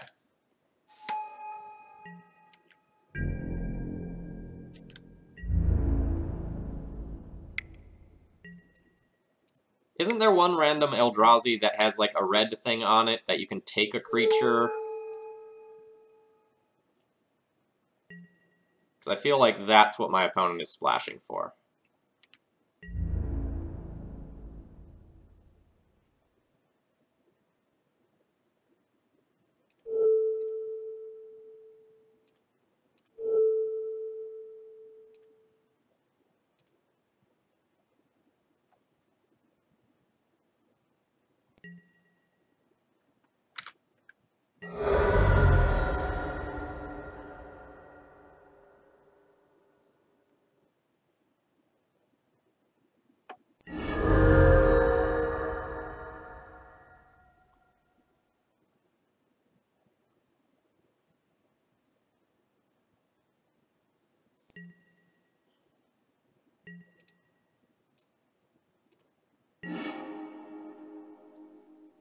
What does Recruiter get?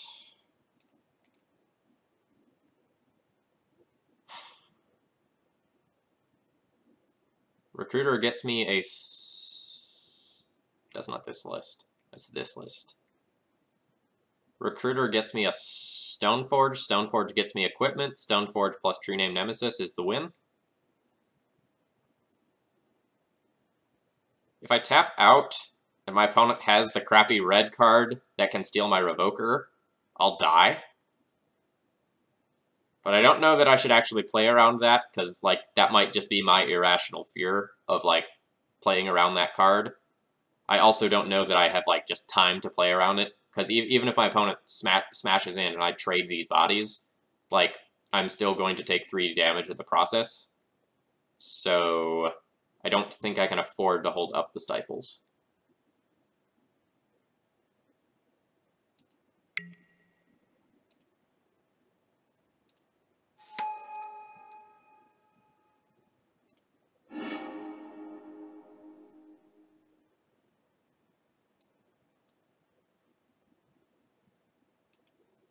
Yeah, I guess that's true. I am producing more bodies.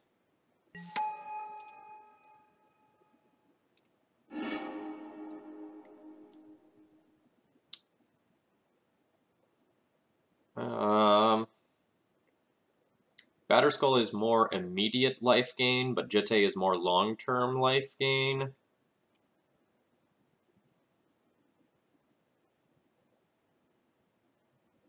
If my opponent has a Thought-Knot Seer, it's moot because they just take that either way and they haven't really had an opportunity to play a Thought-Knot yet. So if I trade Revoker True Name for Smasher, it probably doesn't matter which one I get.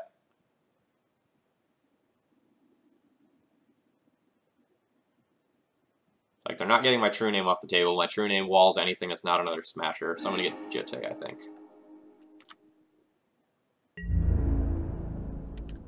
Not gonna poke any damage here out of just fear of random haste.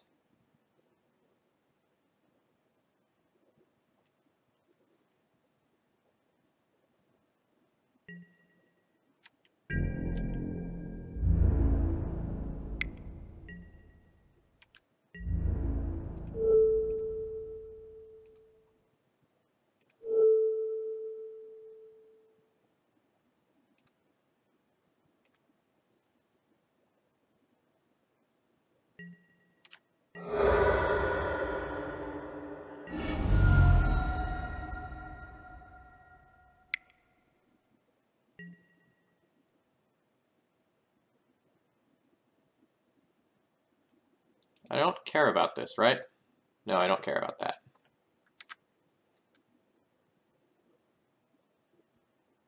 Like, my lands still produce mana. I don't have any fetches right now.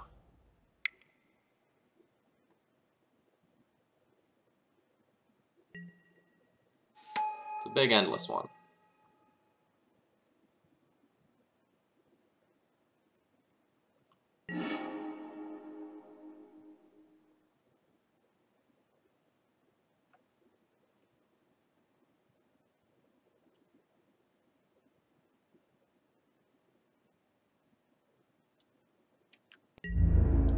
I'm still not gonna make a crack in. I'm just gonna wait until my next turn. Then I will feel comfortable.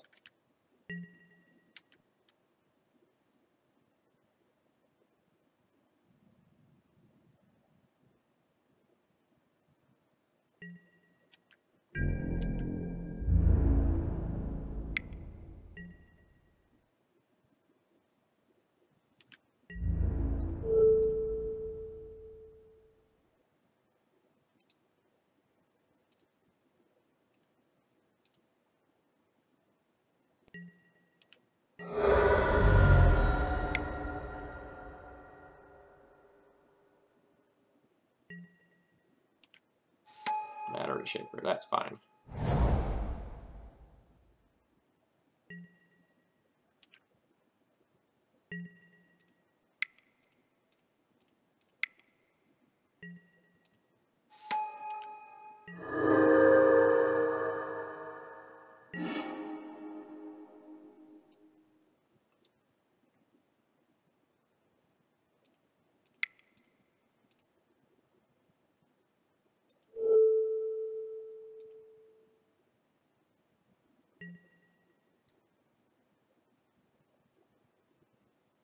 So I can crash in, effectively gain 4, neutralizing that, chump with Recruiter here.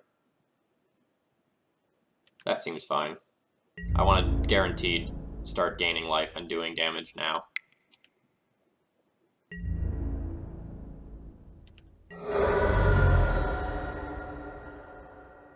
And in future turns, I can start moving the Jitte around if I want.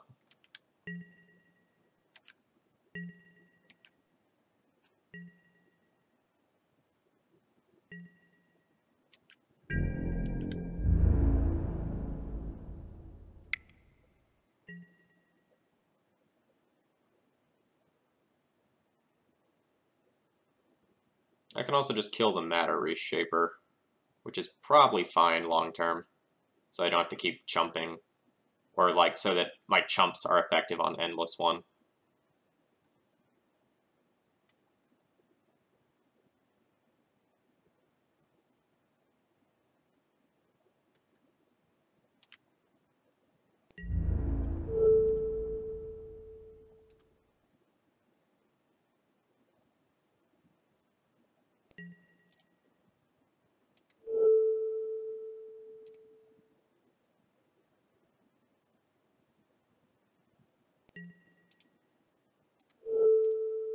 Now that I'm clicking and actually doing this, I kind of regret it, because if I waited, I could have stifled that trigger. Ooh, and they draw an Endbringer. Awesome. That's a problem. Because that just pings me 3 times and I die. That was coming the next turn anyway, so, like, problem either way.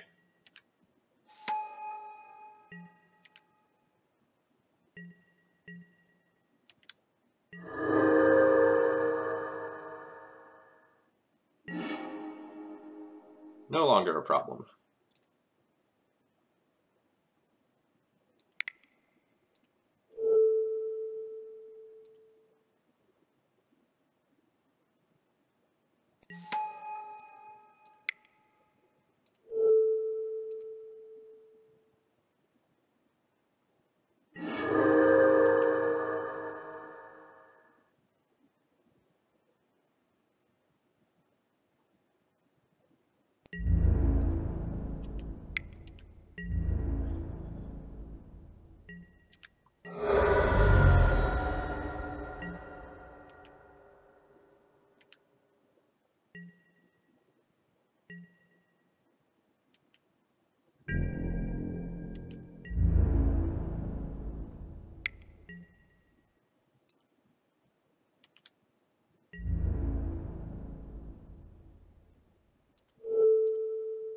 Still okay with the chump block here. Like, that Judge's Familiar does probably literal nothing in this matchup.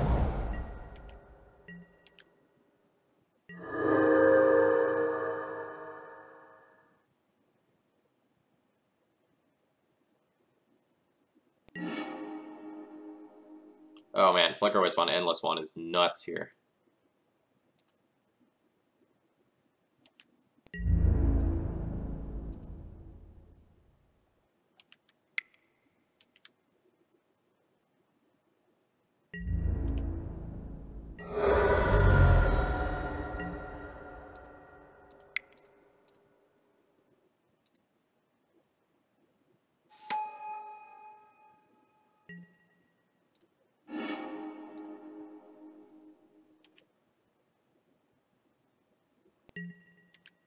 So now my opponent is just dead to True Name on its own. Never mind the Battered Skull that's in my hand.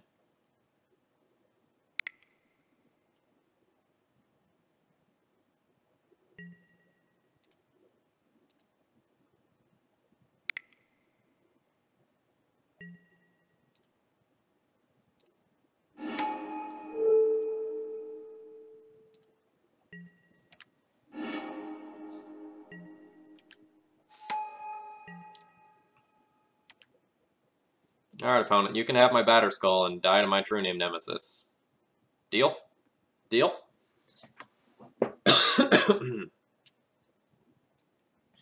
Alright, and we get there against Red Blood Sun Eldrazi. I say as I play blue-white D&T. Alright. Path and Swords in, Council's Judgment in, Gideon probably in, Stifles are coming out. I know they can, like, technically do things against Thought-Knots here, but that's probably not where we want to be. We don't want to hold up mana for that. So those will come out. Evoker goes on Endbringer. Judge's Familiar is pretty weak. It flies, but that's all it does. Yes, Octavit, it has been an odd day.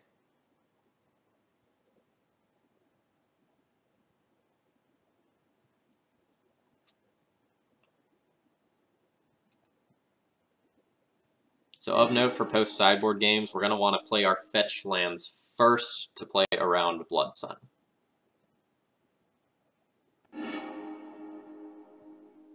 Alright, this has...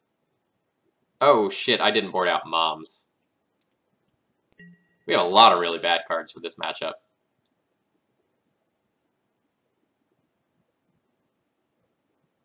It's not like we really had other cards to bring in. And Mom is a body, whereas Stifle isn't a body. Boy, that's disappointing.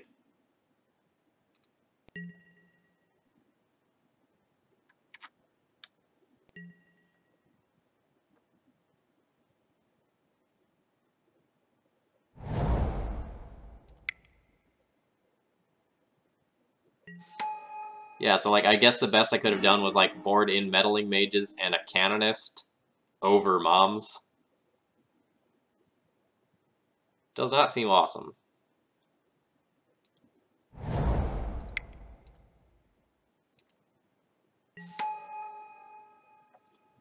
Yeah, Familiar is just better than Mom. That's an error on my end. but it's not like it's probably going to be a costly one. We're just gonna die to this Reality Smasher before we can do anything about it.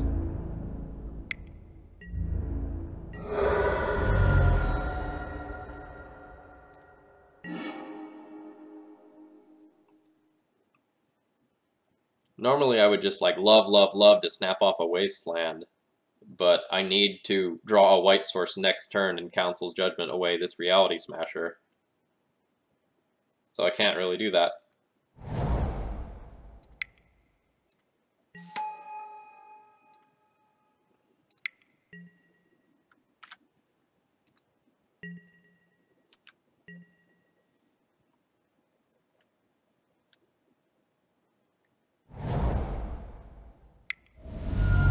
Jeez, another Smasher?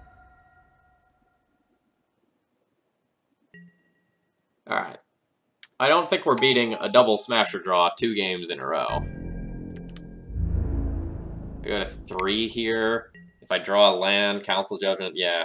Alright.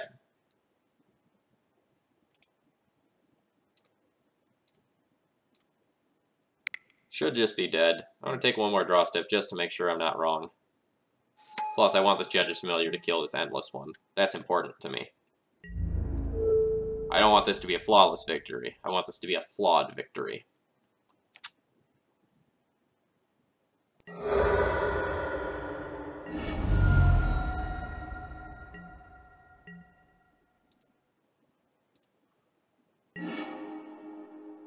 Alright, well, we would have... Like, if they didn't have second Smasher, we drew the white source, so we could have Council Judgmented the first.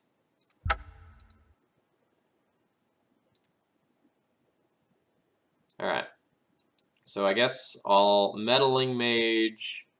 Oh, and I do have exactly 3 Moms, so that works out and is a good,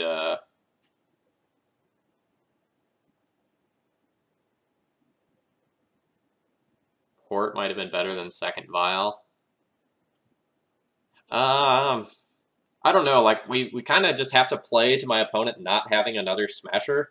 Because, like, if I just port them and, like, do nothing else, and they just have, like, a Thought Knot Seer or something like that, I'm in bad shape. And if they have the Smasher's still gonna, like, wreck me a turn or 2 down the line, and they'll just play their smaller cards in the meantime. So it's still just, like, terrible, awful land.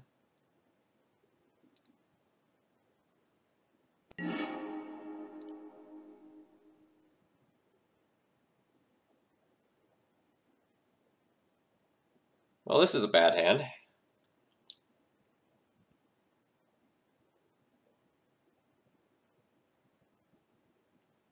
It has a Wasteland, though. So I just, like, hope to Wasteland their first land and hope that's good enough, and hope that they're playing endless ones that I can Flicker Wisp. Begrudge and keep.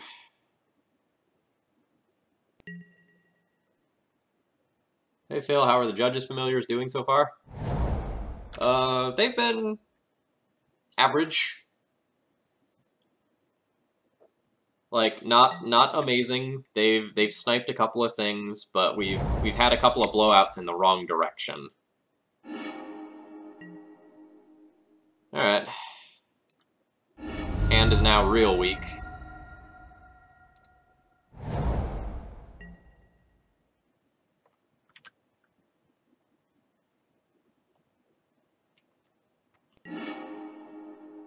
My opponent is also not going to have to sacrifice their city now.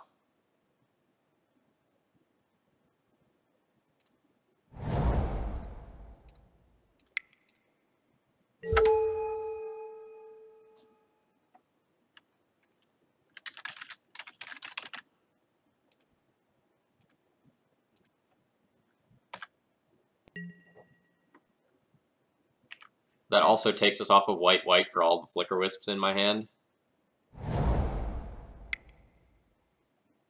We were fine for a turn 2 Blood Sun, not a turn 1 Blood Sun.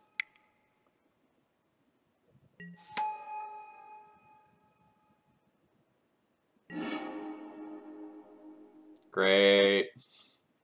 I just want to destroy things.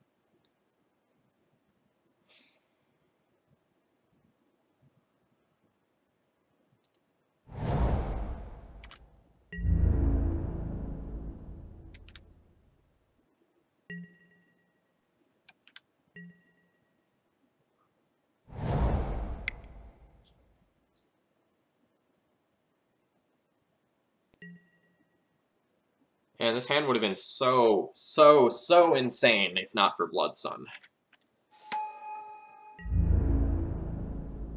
Like, we would have gotten the Meddling Mage for the Endless one. Or, excuse me, the Meddling Mage for the Reality Smasher, followed by the Flicker Wisp for the Endless one and the Chalice.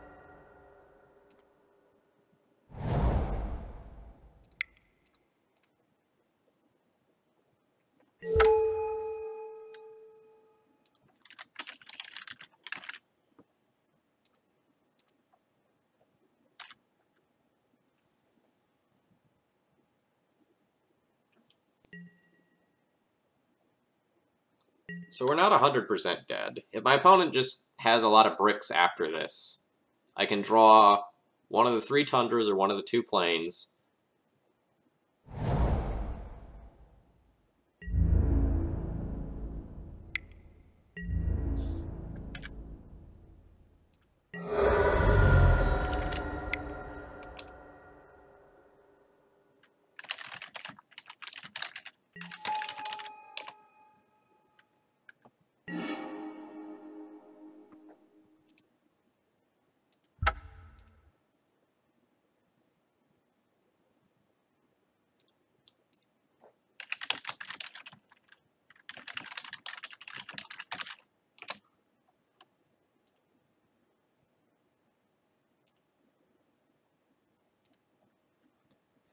Ugh.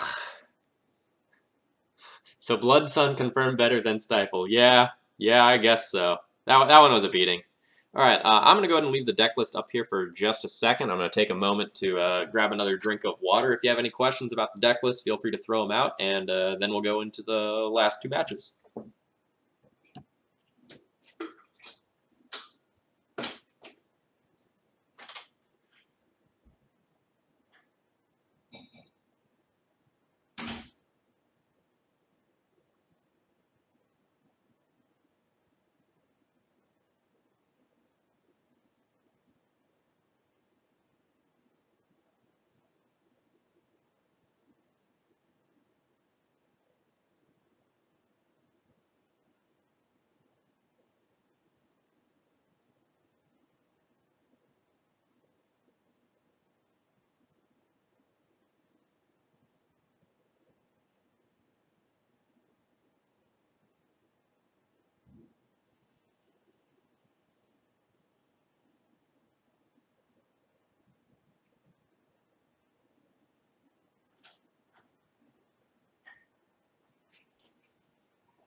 Yeah, opponent's deck was cool. I enjoyed the opponent's deck. I don't know that it's good, but I can't really say that when I'm playing this pile, right? So for anyone who doesn't know me, hello, my name's Phil Gallagher. I run ThrabenU University. Tonight we're streaming with Blue-White Death and Taxes. We are currently 1-2. Not the most exciting result, but it's fine.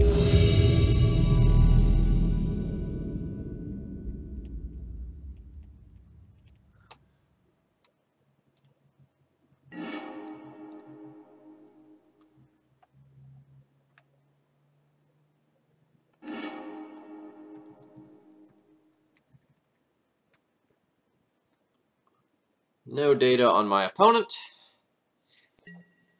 My hand is unexciting, but solid.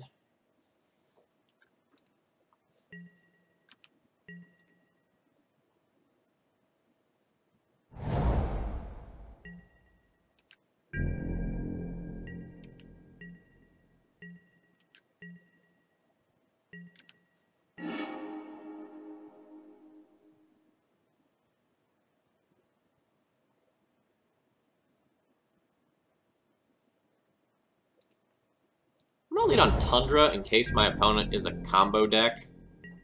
I'll maybe scare them into not going off until they take a look-see.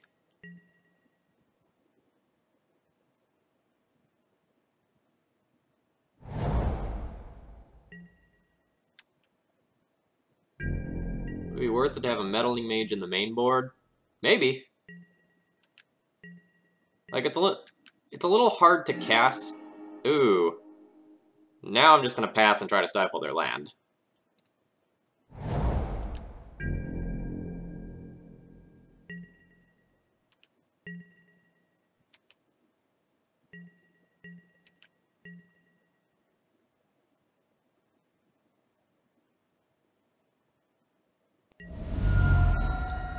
The jig is up. They've found us.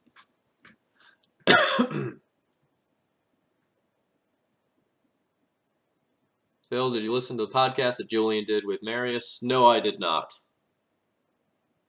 Sounds like something that I would want to listen to, though.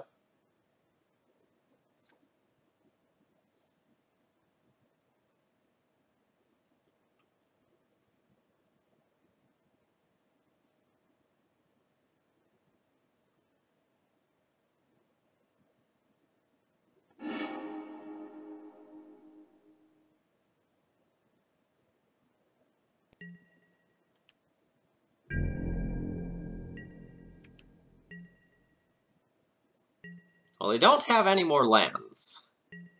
I really hope I draw a land.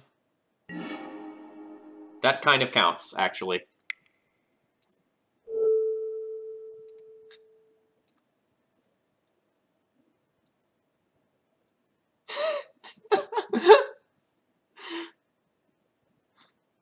This is great.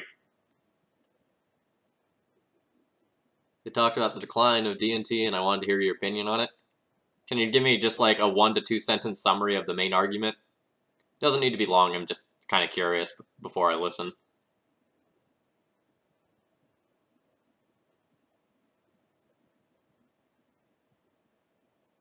Opponent tanking on this Judge's Familiar, and it resolves.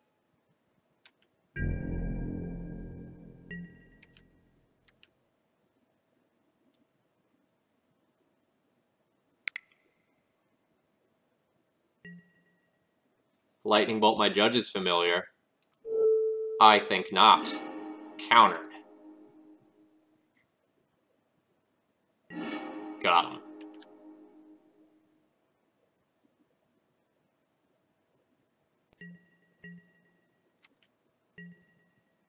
Main argument was that D&T has no good matchups outside of Delver. That is an interesting argument. My data does not support that at all.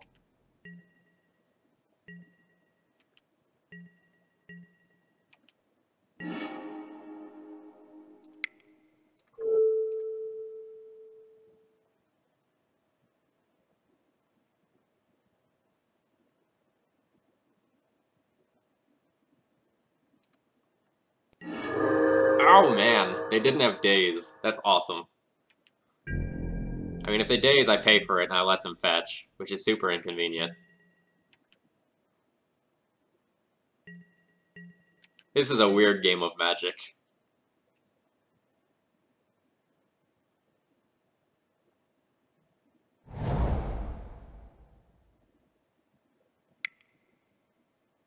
They just have a Pyro here for me. Yep.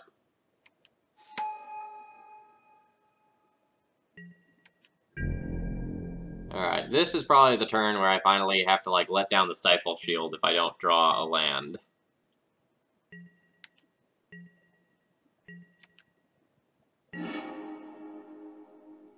Never mind.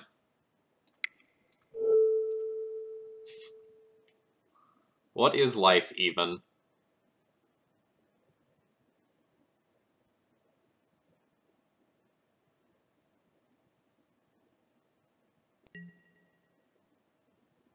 Alright, and they daze it.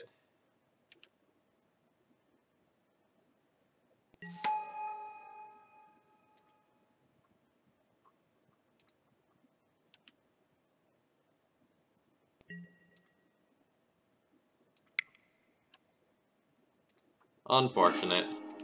But I need to take that off the table.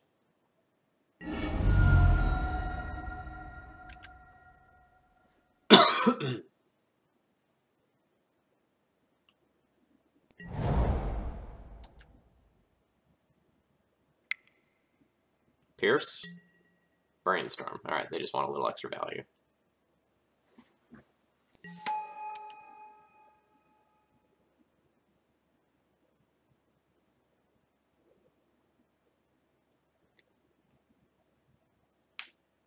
Yeah, sure, D&T does not get those free wins.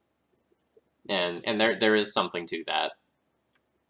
But I'm pretty happy with D&T's matchup percentages across the board.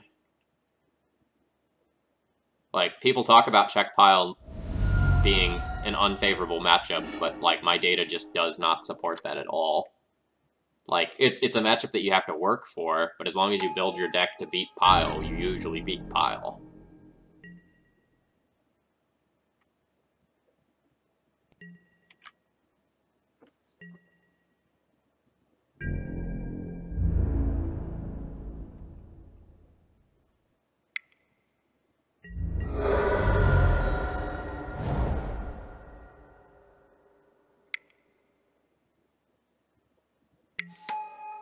This is frustrating.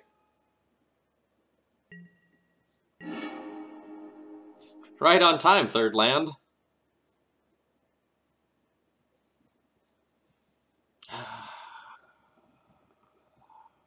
Let's see.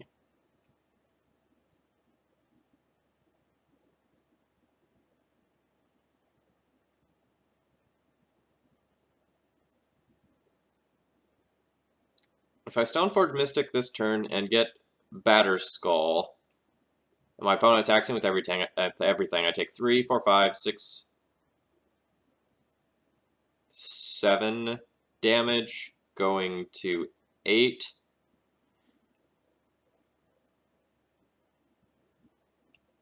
I guess Stoneforge Living is my line to have any chance of success.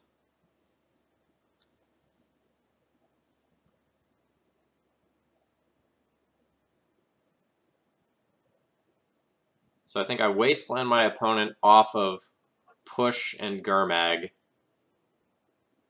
and play Stoneforge. Hope they don't have a wasteland back, put in Batterskull, and see if that's good enough to get there. Yeah, our Stifle's super awkward.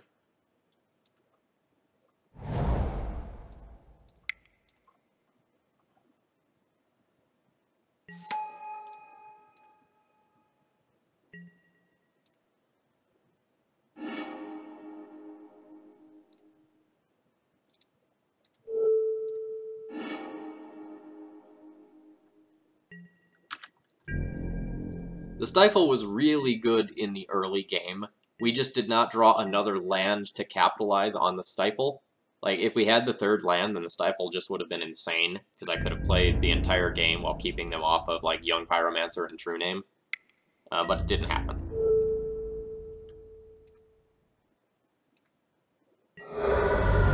And the opponent drew a second natural non-fetch land. Alright. So I guess I play around Stifle by deploying right now.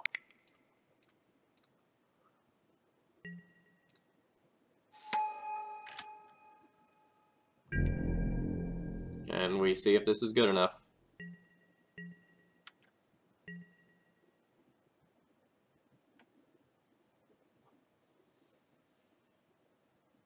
I can't get in for damage yet.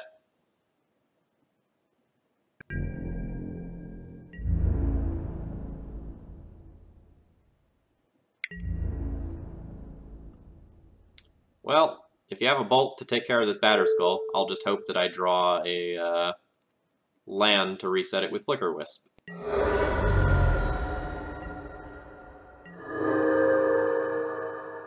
Nope. Is opponent just bad? Is that what happened? Opponent was just bad? Now I crack back, I go up to 9, they threw away a Young Pyromancer.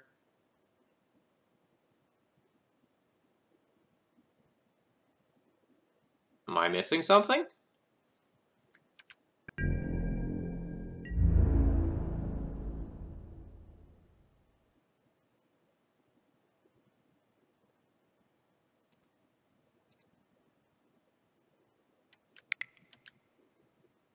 Huh.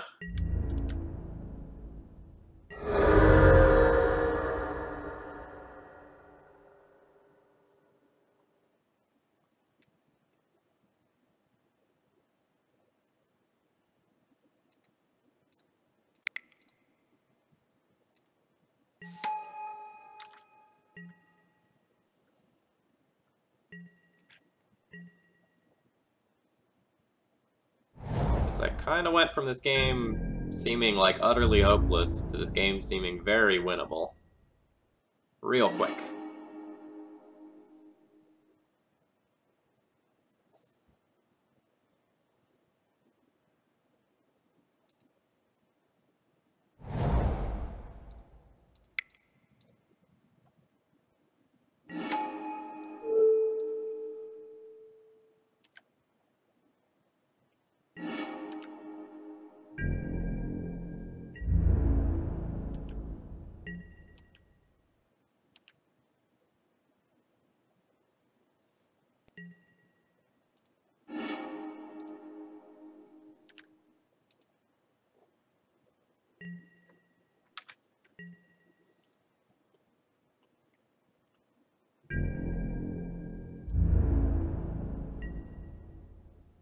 Yeah, we took over this one.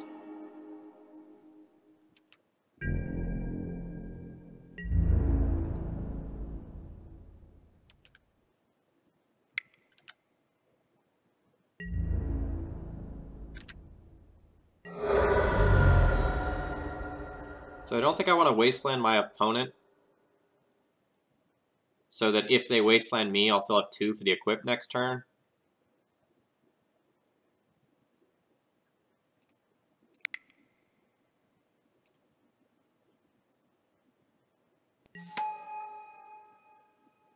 Mono red painters running around in streams. That sounds exciting.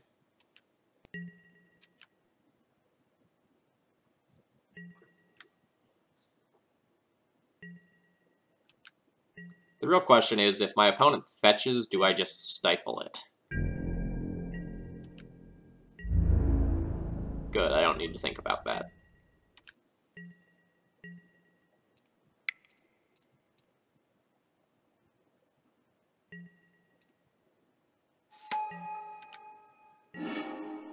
Alright, opponent just has, like, stone cold nothing. Wow. Wow. Get there. Alright, so we're playing against Delver. Paths in, swords in, ripping Council's Judgment in, like before. Board out the stifles, out the true names, and out 1 revoker. Skill game indeed.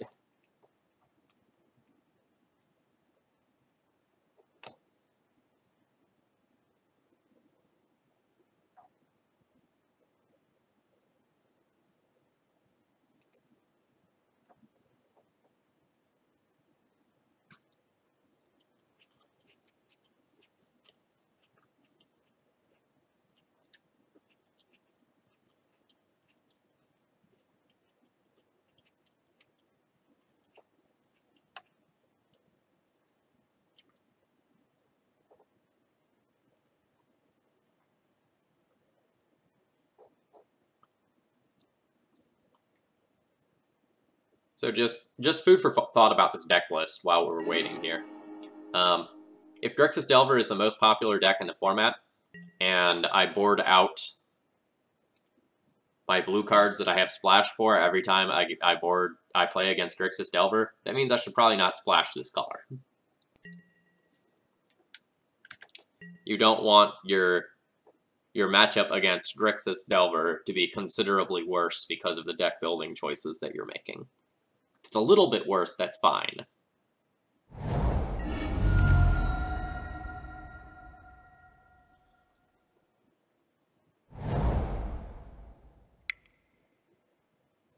Death right? That jerk. You bet.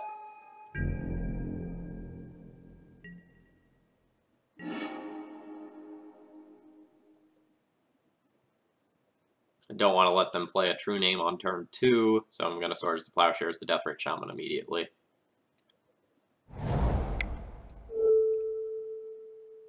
They also have Trop, which is their worst land. So it's very possible that taking them off of that takes them off of a color.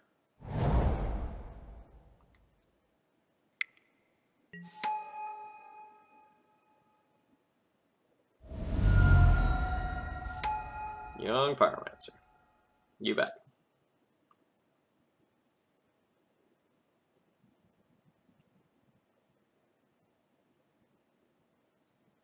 Yeah, playing mono white against all the Delver that's in the field makes a lot of sense right now.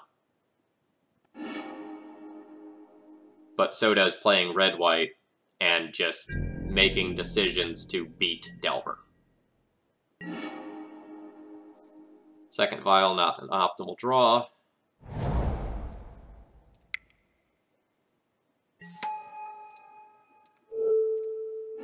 I'm okay with Wastelanding even though I'm behind on board, because in some ways that checks the Young Pyromancer. And I definitely want to play a Vial now since I have the Flicker Wisp in my hand and the Thalia. Opponent has so many lands.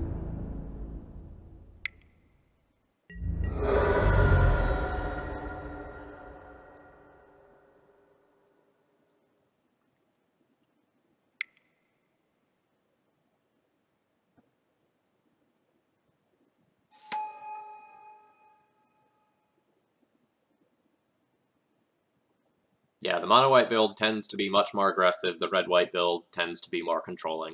Like, there are definite, like, play-style differences for the two decks. And, alright. That's a Delver, and that's a Delver that's gonna flip.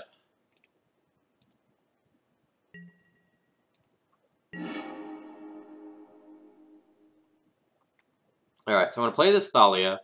I'm gonna hope this... Well, maybe not hope. I'm going to expect the Thalia to die. Or get countered. And when one of those two things happens, I get Council's Judgment as a removal spell on my next turn. Yep.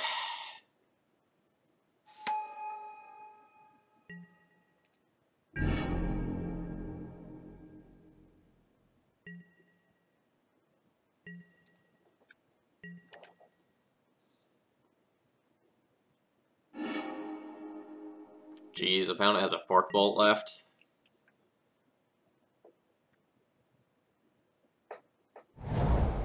I mean, luckily they have Underground Sea, and we wasted them off of red, so they can't actually cast the Fork Bolt. But we're still taking 8 here, so we're dead in a turn and a half.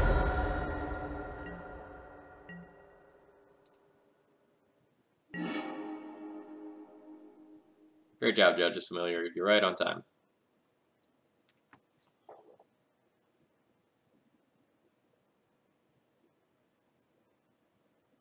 Alright, so...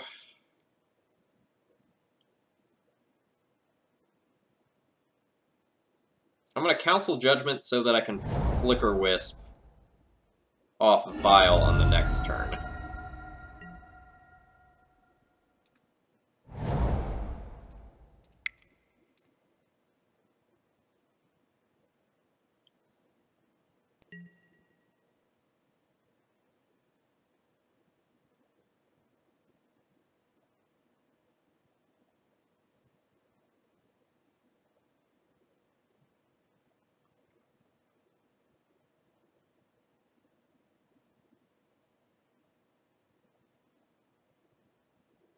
I have to take Insectile Aberration. If I take Young Pyromancer, my opponent can hit me for 6, draw red source, Fork Bolt me to the dome.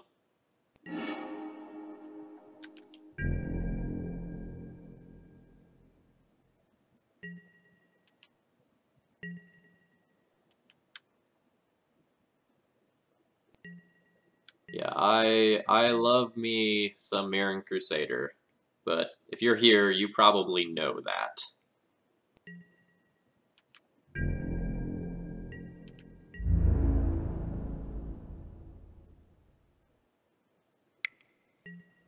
See if opponent has a Stifle, because this would get a Stifle if they had one. No. All right. Well, opponent has no fear, just bashing in. That means they don't have a red source, though, because otherwise they probably just would have, like, fork bolted my face pre-combat to just get the extra elemental. Okay.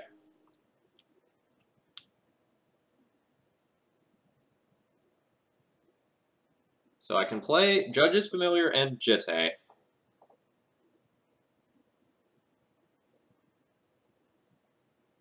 Blink out an elemental. Alright, so I'm just probably like stone cold dead if my opponent has anything.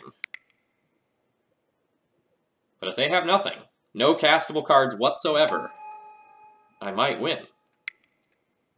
They only have 3 cards, and they get another card. Is there a real chance they might have nothing? We'll find out. Oh, they have the Fork Bolt. So I'm just, like, super fucked because of the Fork Bolt, right? Because I could, like, blink out this Pyromancer now. Or no, they can't cast the Fork Bolt. So maybe I'm supposed to Vial now on Pyromancer so they can't create additional tokens.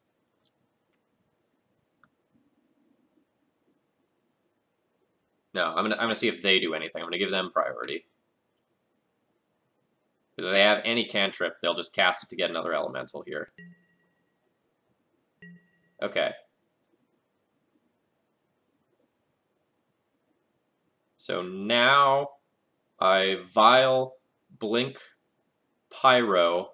If they try to attack me for lethal, I block with Judge's Familiar. Yeah.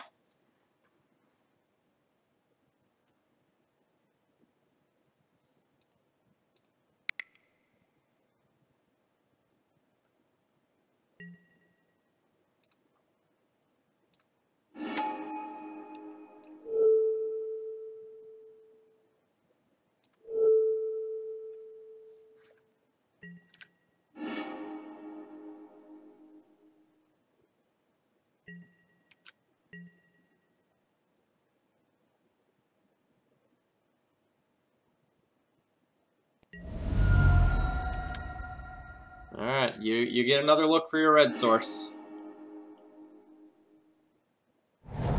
Fuck. Maybe opponent won't see the line.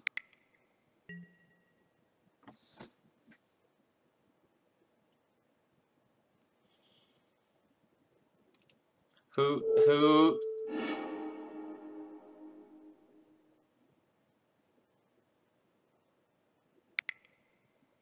Ah, they did it.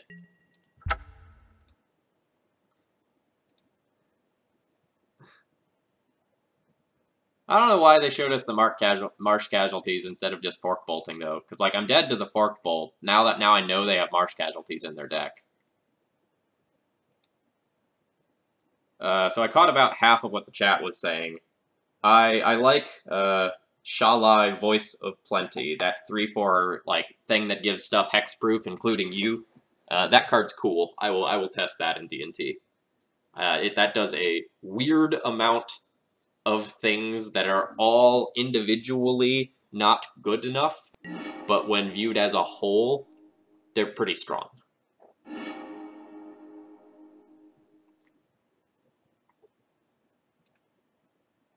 This is a medium hand, but like it has a Mom, a Wasteland, and a removal spell. That's a great combo. Like, the Batterskull and Opener is not something that I want, but everything else is fine.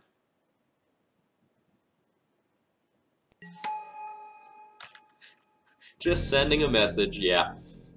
I have marsh casualties too. I still had all these.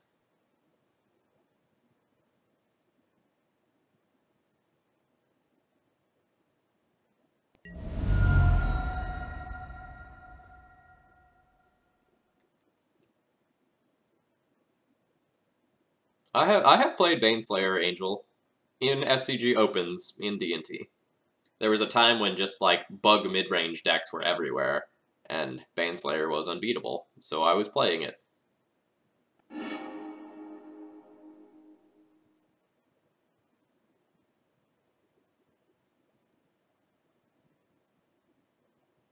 Yeah, I don't think that weird legendary Baneslayer card is is gonna make the cut in D&T, but like I've played Baneslayer before, so there is a world where it does make the cut.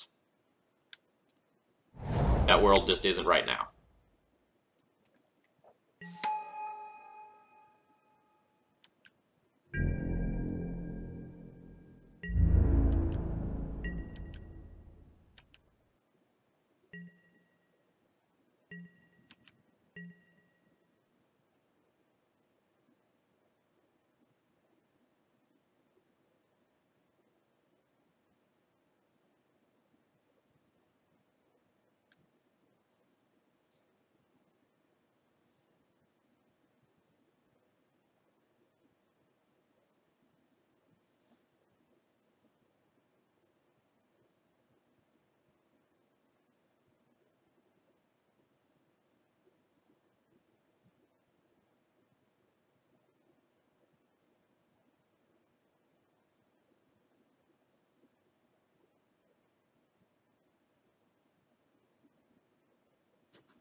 I think my opponent is playing around Stifle.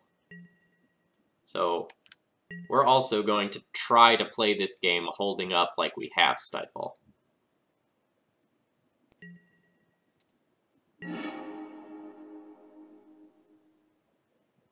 The second vial makes that real easy to do.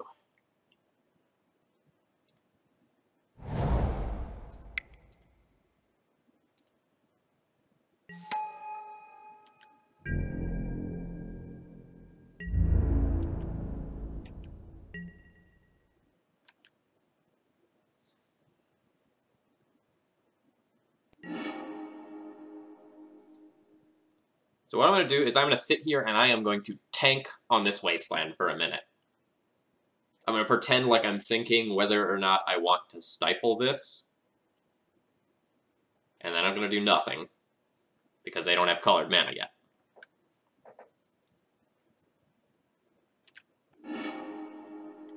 I'm just really going to put up the appearance of Stifle.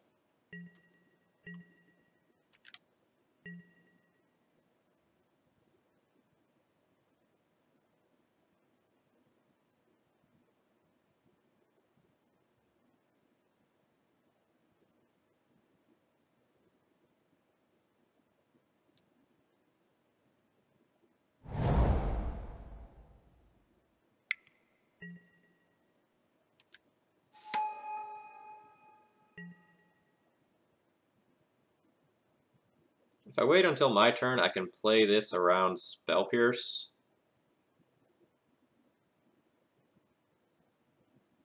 Which I kind of want to do. I don't have a lot of resources.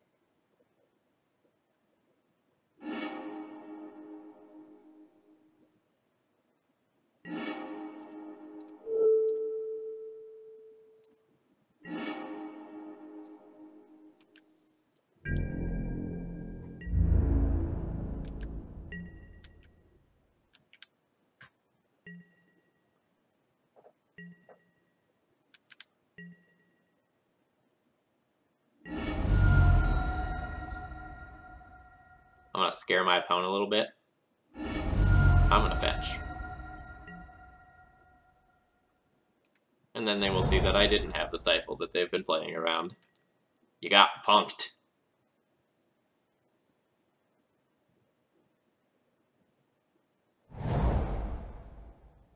How has the Stifle life been? Decisively average. Like, it's like, the deck's bad against Grixis Delver, and we played against Grixis Delver twice, unfortunately, so that's where we're at.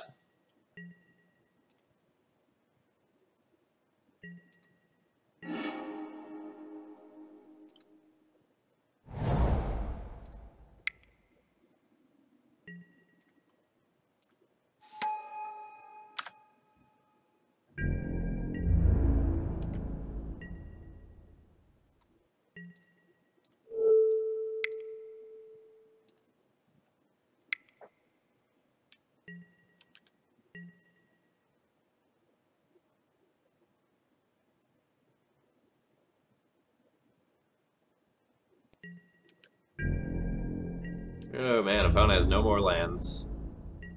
Feel so bad for them. So bad. I'll feel worse when they start discarding next turn. Heh heh heh.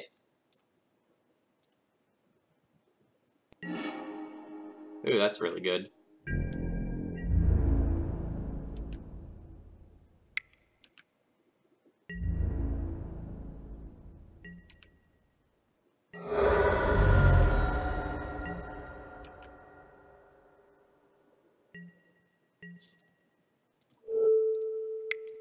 I mean, that's the meta right now, though, right? Like, 30% Delver total, something like that. Counting multiple flavors of Delver, not just Grixis, obviously.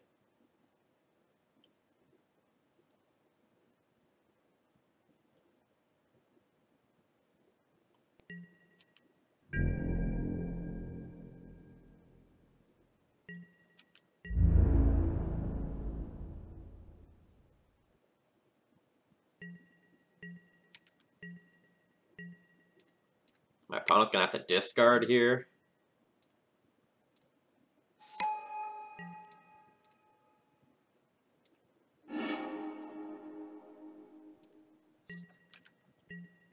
Maybe they'll discard an Ancient Grudge. Get some value.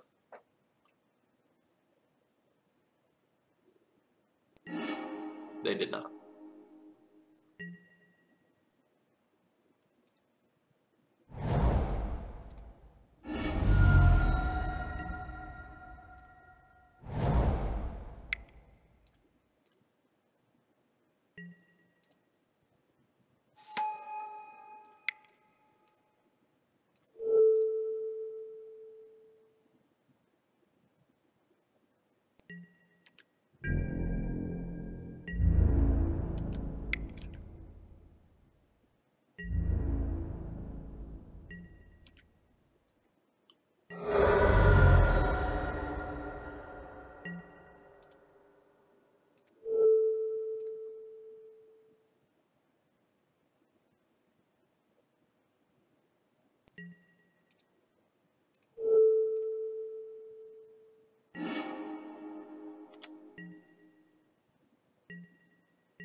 Alright, so opponent can do something like a Gurmag Angler this turn, if they have that. Or wait, no, there's only 6 in graveyard, so maybe not.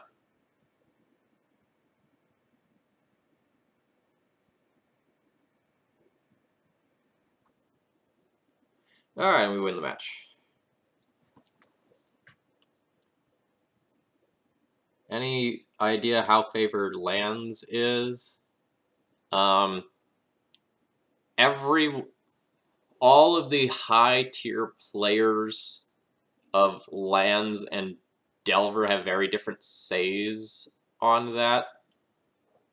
Like what I'll say as a non-expert is that the matchup is definitely closer than it used to be. Now that you're seeing the Delver decks play more things like Diabolic Edicts, so they can actually go and answer the Merit Lodges. And like the Delver decks usually have a couple of surgicals as well, so that you could like surgical a key opposing piece. And it's not like Maze and Punishing Fire answer everything in the deck now that True Name is there and Gurmag Angler gets past Punishing Fire. So there's definitely more play to that matchup than there used to be. I imagine it is close-ish to even, you know, plus or minus 5 to 7 percentage points. That'd be my personal guess. I'm not entirely sure. All right, I'm gonna run to the restroom real quick, and then we're gonna play the final round of this.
Alright, so we're 2-2 going into the last one. This is the moment of glory. This is where we see whether or not we'll cash this one.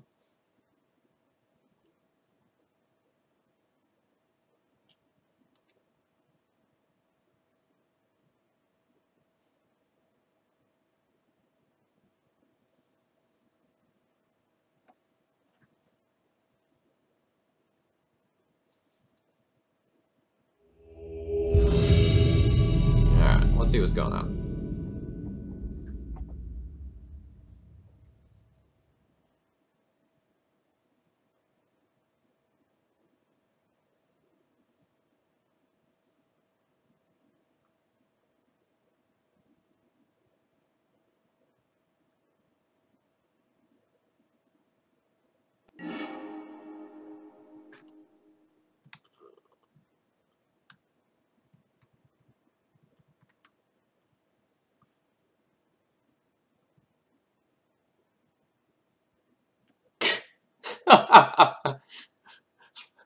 My opponent just says, why?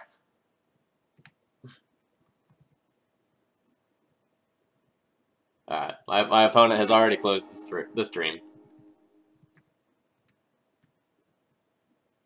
So my opponent will either be on D&T or Maverick. Those are their two decks. My opponent just took a minute to close the stream. I like having a true name Nemesis versus either one of those decks, so I'll keep.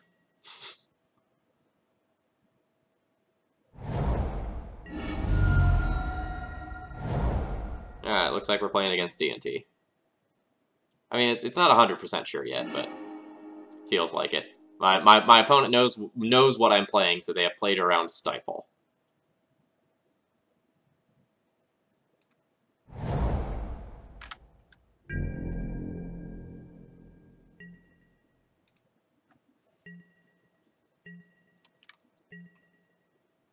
Yeah, I think I'm 2-1 against my opponent in recent memory.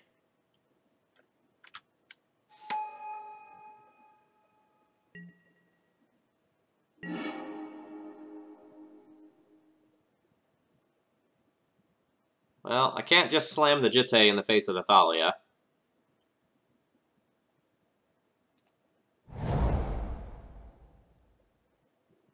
I'm just going to bounce my opponent's Thalia, rather than play a second Thalia, because I want to cast this Jitte eventually.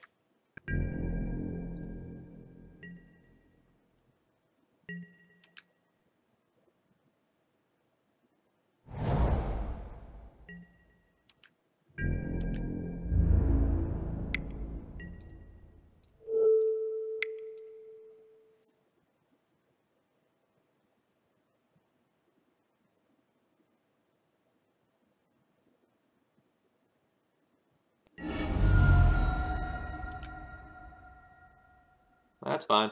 I don't have the Stifle.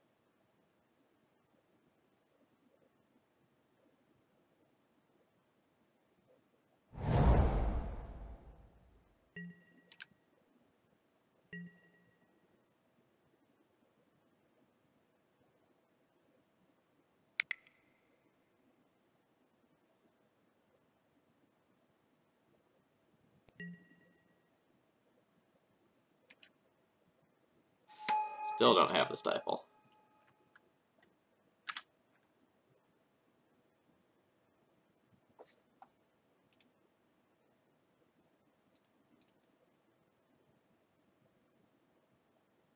Should have fetched to put the fear in them. Right, but I don't want to let them know that I'm going to get Tundra. And I'm going to go ahead and fetch now, because I'm 100% playing True Name, and I 100% don't want to draw another Tundra. Good, I didn't summon a Tundra by doing that.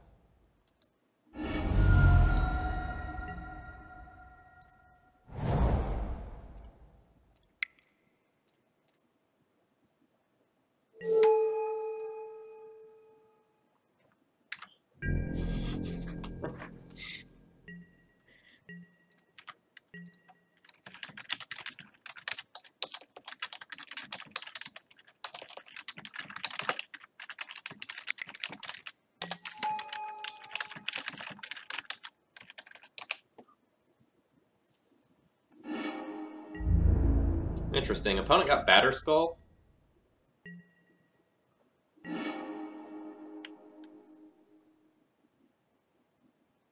I don't know what color my opponent is playing for their splash, but it's probably red.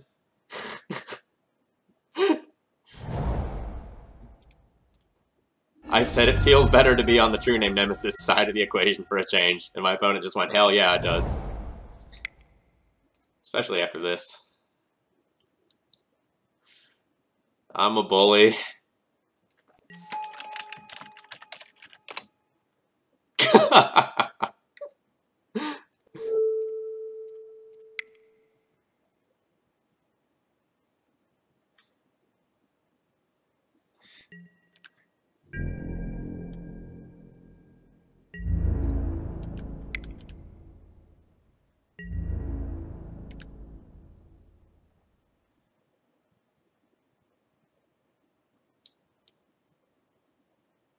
Alright, my opponent scoops it up there. They're done. True Name plus Jitte.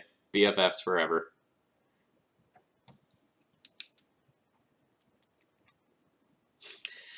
Yeah, it does feel kind of good from this side. Alright.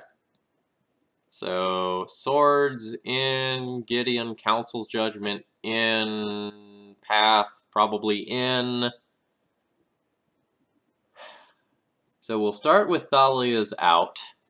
That happens for sure. We're not boarding out the Stifles. Opponent has, like, Stoneforge Mystics and Recruiters and Flicker Wisps and Fetch lands that I can stifle. So we won't board those out. I guess Judge's Familiar is a little weak. We'll probably do that. Gotta take his lunch money, too. I think opponent is subbed, so I think I'm already doing that. I don't think any extra work is required to take the lunch money.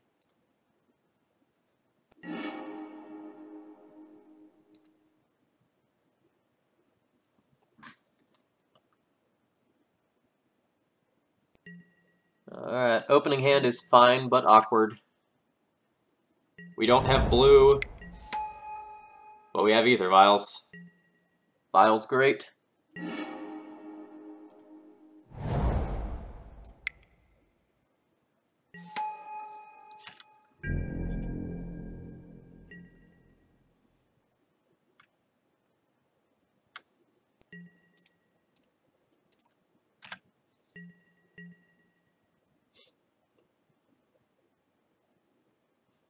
His lunch money directly supports ThrabenU University in my stream.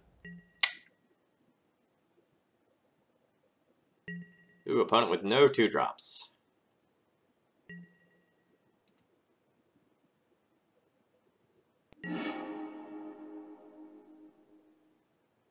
Unless opponent has a Containment Priest.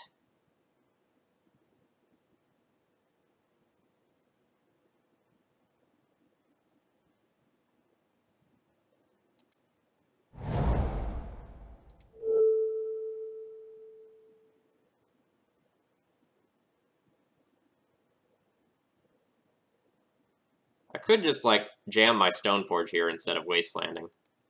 Just, like, jam Stoneforge, get Jitte, put Mom in off of Vial if opponent casts Containment Priest.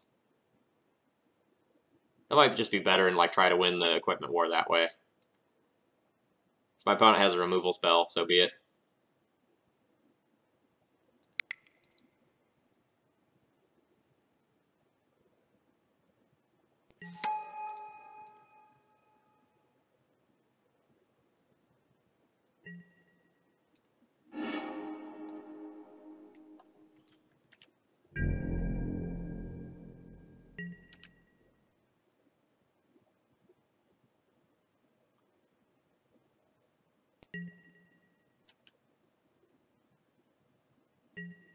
Ooh, opponent didn't have a Mom.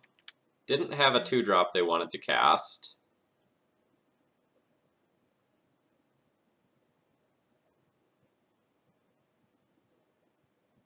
They didn't slam a land. Maybe they don't have another land either.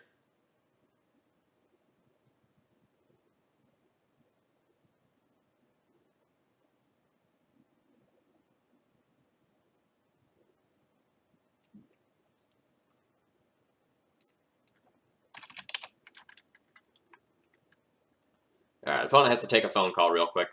They said it might take a minute. Yeah, so Wasteland hold up path for a mom is pretty good. Like opponent's hand, like now I can say is probably pretty weak, or at the very least is pretty slow. But that might mean they have like a bunch of Flicker Wisps. So I should not expect to just like easily get in with Jitte.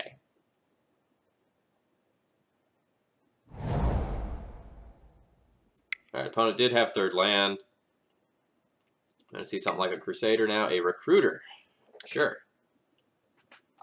So Recruiter gets Revoker. Revoker shuts off Jitte.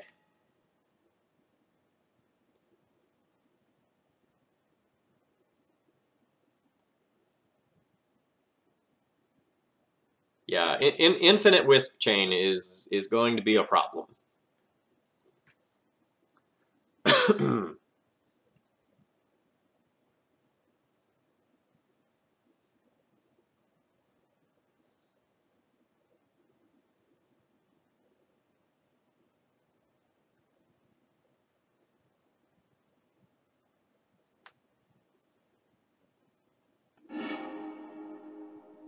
Moon Man. Whew. There's no fear from my opponent.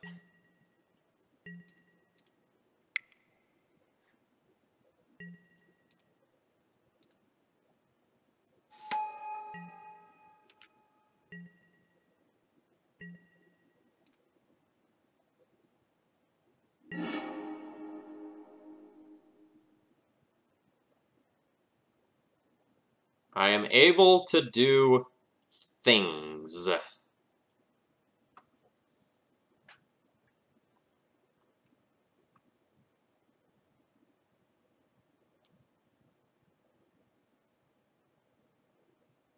So I think I like just like do nothing, pass, which holds up a lot of things. A lot of things. So if my opponent just casts Magus, I go to path it. If they tick Vial up, then Flicker Wisp it, I also have Stifle. That seems disgusting.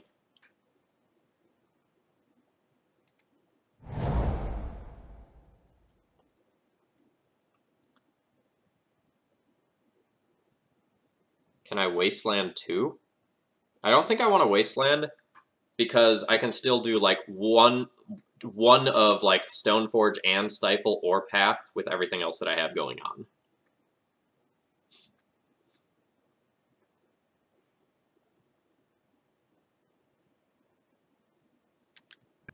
I mean, the Moon Mana mode is kind of ready. It started.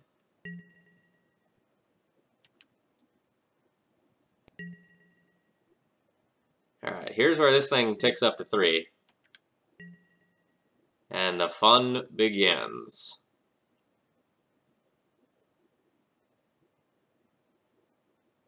Hard cast it. Hard cast it. You won't. You won't do it.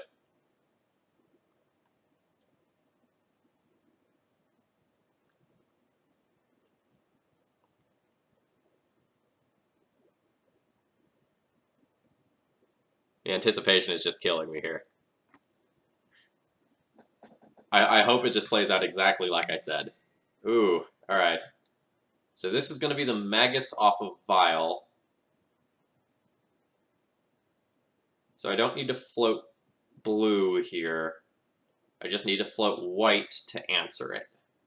And then if it is not Magus, I have Stifle up.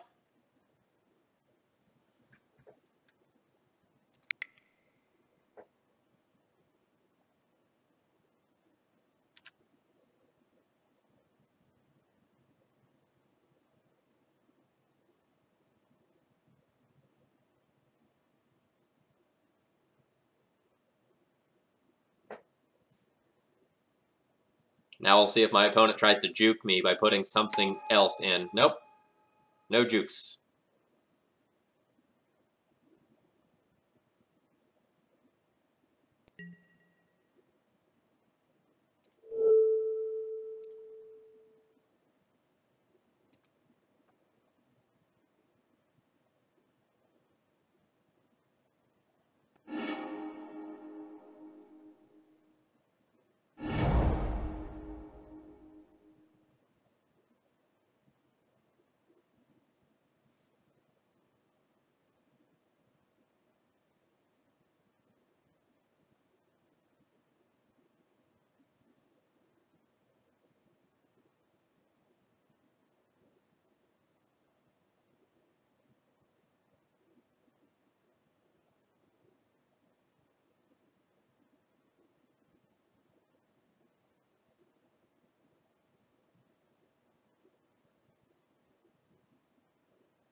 Alright, you have a mom.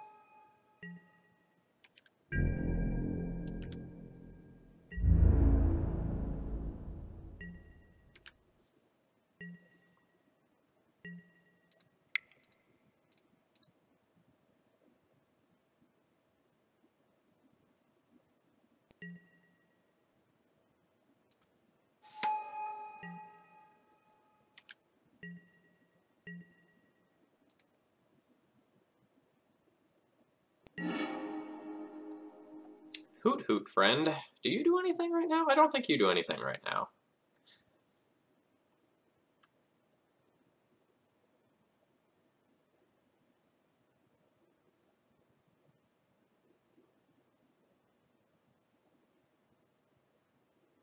So I think I just equip Stoneforge, swing in. If my opponent double blocks, I just let the Stoneforge go.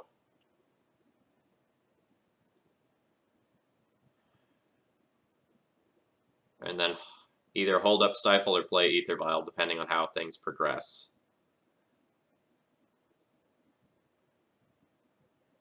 If I play out Judge's Familiar, I can play around exactly Disenchant or Blessed Alliance, neither of which are common, though, and neither of which you'd probably run in the red sideboard. So I think I just go for broke.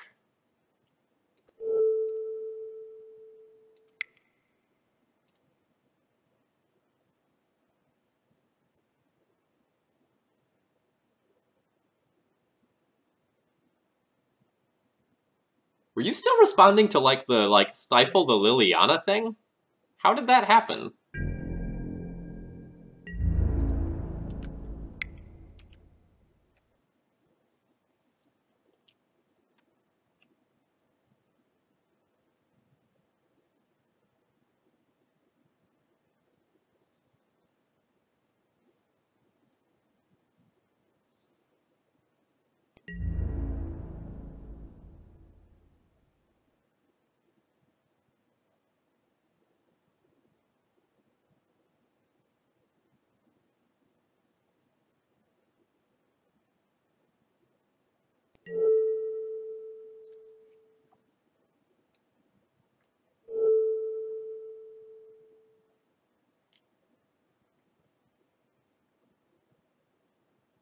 That's fine. I'm just going to let the Stoneforge go. I don't want to tap my mom. So this kills their mom and gives me 2 Jitte counters. I still have protection up.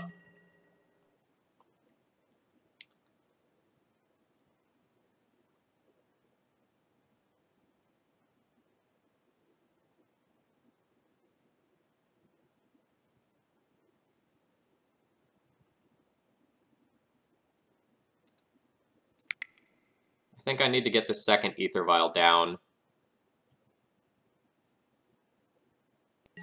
I'm a little tight on mana.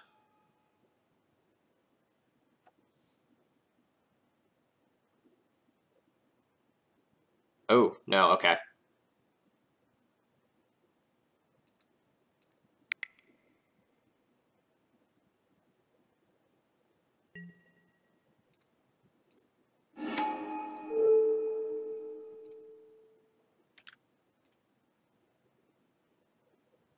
Oh, you went to the gym and then came back. I see.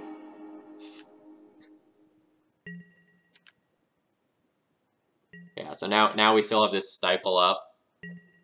And are, like, representing Swords to Plowshares, and have 2 Jitte counters. It's just gross.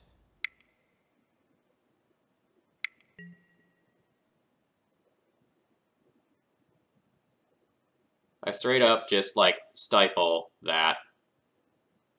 I'm not giving them Thopters.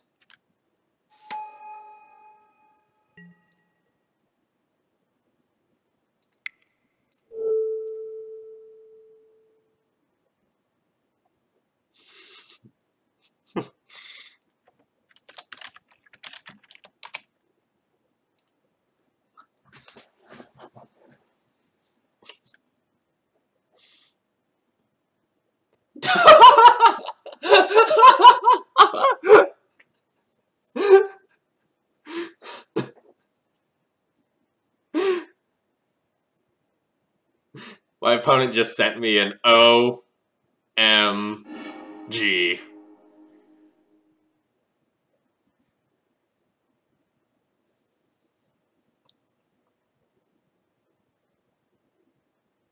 And now I'm just taking over this game with, like, Jitte. Yep. You want to try to Flicker Wisp the P&K? I have Jitte. That is not going to work the way you want.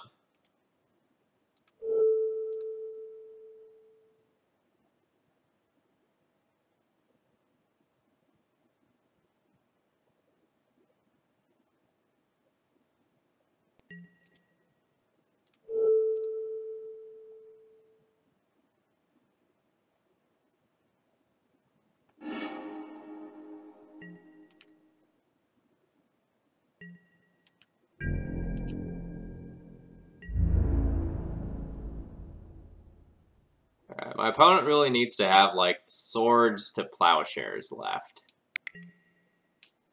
Opponent is representing Swords to Plowshares pretty darn hard with this attack. I'm gonna let them have their 1 point of damage.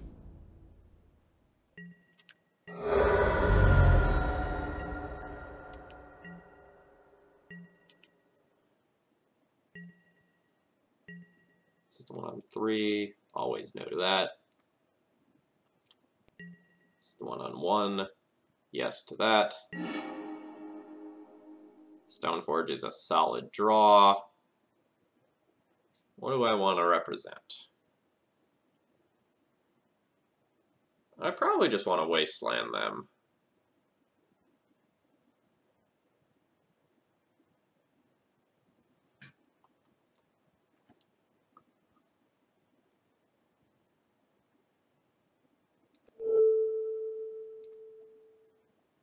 Show me Swords to Plowshares. And then I'll show you a Hoot Hoot.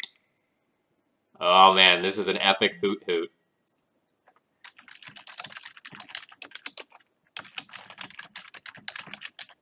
Do you see that? I think it's an owl.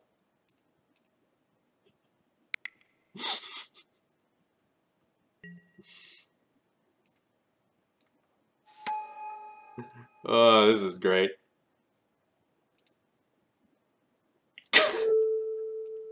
Opponent just says, "Dear Lord." Can anything else go wrong here?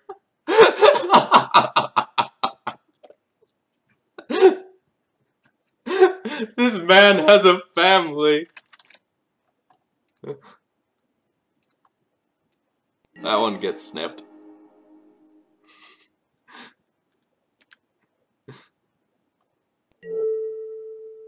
White.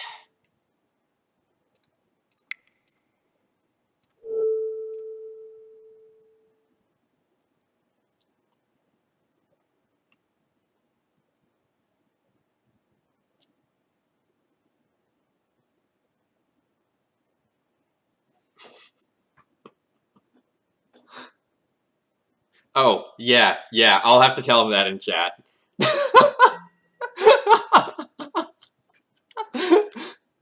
My opponent says they're going to endure this rather than conceding, purely for the entertainment value of all of you.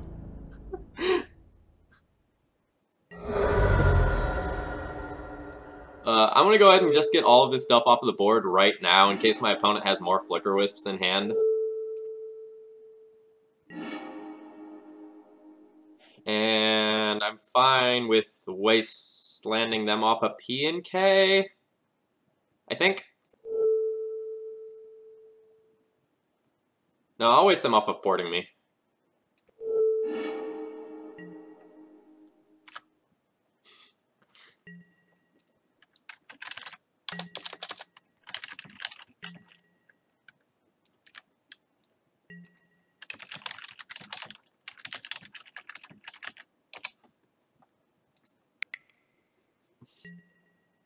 Alright, Path the Mom.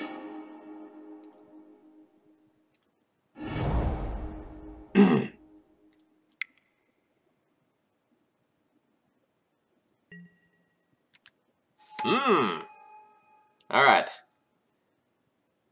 That's a good card. I don't think it's better than Umezawa's Jitte. Opponent says, yes, I think True Name would add to the pain. Hashtag fear the hoot.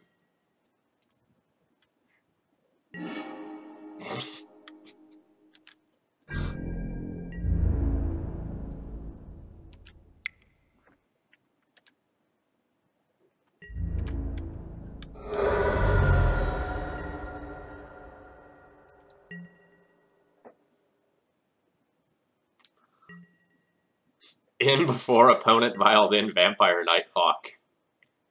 Hey, that would live through Jitte. Unfortunately, Vampire Nighthawk does not have hexproof written in all of those words.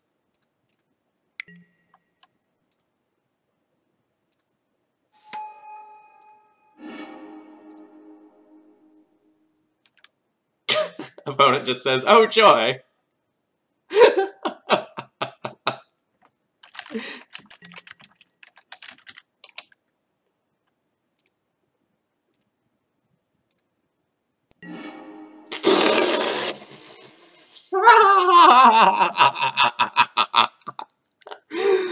Oh god.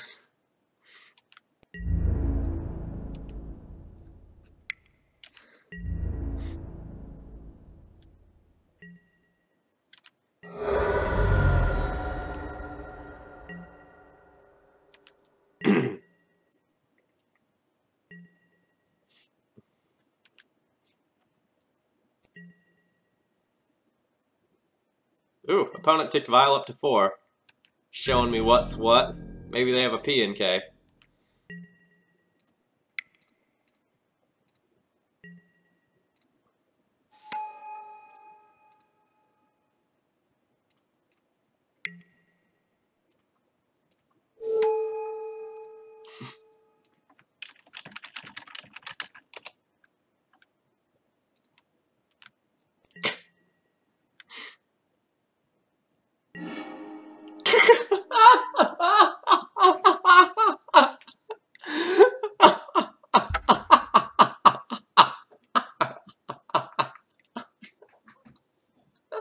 That was the most savage series of top decks in a row I've probably ever had.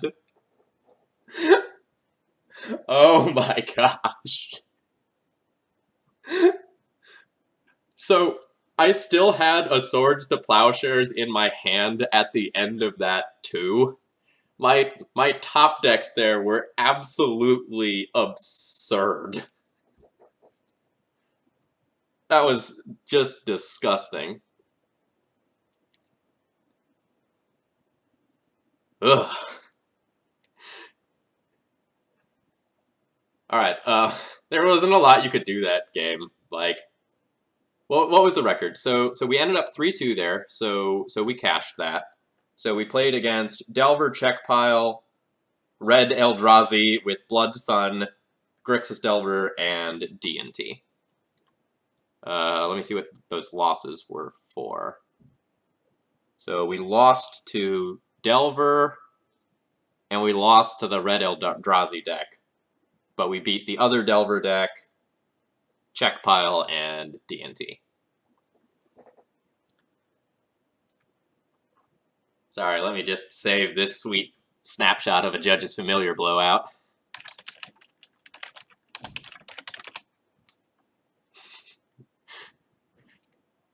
Yeah, that match was so the epitome of everything going wrong for you, man. I'm so sorry. Alright, so let's talk about this deck list. I did not like this list. Like, obviously True Name Nemesis is a powerful card, and, like, pairing it with equipment is great. But this is probably not better than Stoneblade when it comes to, like, a True Name plus equipment shell. And the Stifles got boarded out a fair amount of the time. I don't think this main deck configuration is good against Delver. And I don't know that you get enough percentage points elsewhere to make this like a deck that you really, really, really want to play. But like it's certainly viable. And there are a couple other different blue splash builds. I've got a few up on Thraben University in the deck list tab that feature other things like Brainstorm. I think one of them has like Spell Queller and Vendilion Click in it as well. All right, need to undo that. Sorry, 1 second. Let me check some things here.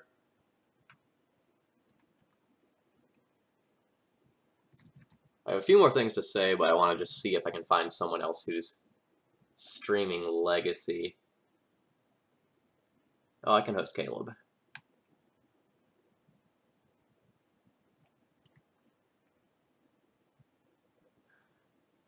Alright, so would I play something like this again? Would I make any changes? If I was going to play the Blue Splash again, I'd probably just cut the Stifles, play 2 more True Names, and probably just have True Name as the only blue card I play, maybe some Brainstorms. I don't know that I like the Stifle Judge's Familiar package. Like, if I take this out, like, I can fit in 2 more True Names, like, if I wanted a play set of Brainstorms, and then round out with, like, 1 more Sword and 1 more Mom or Swords to Plowshares. Any thoughts on playing an actual Stoneblade deck at some point? Yeah, I'd absolutely do that. I have 3 decks queued up that I want to do. I owe you all a Tinfin stream, and I've owed it to you for a while. I now owe the stream a Black-White Death and Taxes stream. I'll draft the deck list up for that, probably tomorrow morning. And I have a deck list ready for Maverick that I want to play. Someone on Reddit wanted me to play it really badly, and so I want to do that. But Stoneblade is a deck that I've played a little bit in the past. I enjoy it. True Name's really good. Yeah, boss, that's a really good way to put it. Like, the ceiling on this package is really high, and it's just insanely good against the combo decks, but the floor is just, like, borderline 0, and these cards are almost bricks. As long as it has white, it's fun. What did you say? What did you say? Was this not fun? Was this not the funnest thing we've ever done on this stream? Maybe it wasn't, because like we've done some pretty dirty and fun things with D&T, but this was good. This was a hoot, as they say. I feel like Spell Strutters could be better than Owls. My friend Jordan is a huge fan of sprites. Yeah, Jordan really does like Sprite. And that's actually reasonable. Like, that's still a good thing off of Ether Vials. Yeah, actually, that's not unreasonable. Yeah, so that was the April Fool's Day stream. I sold it real hard, and a lot of people in chat were not entirely convinced that I was not joking, because we did get a 4-1 finish with it.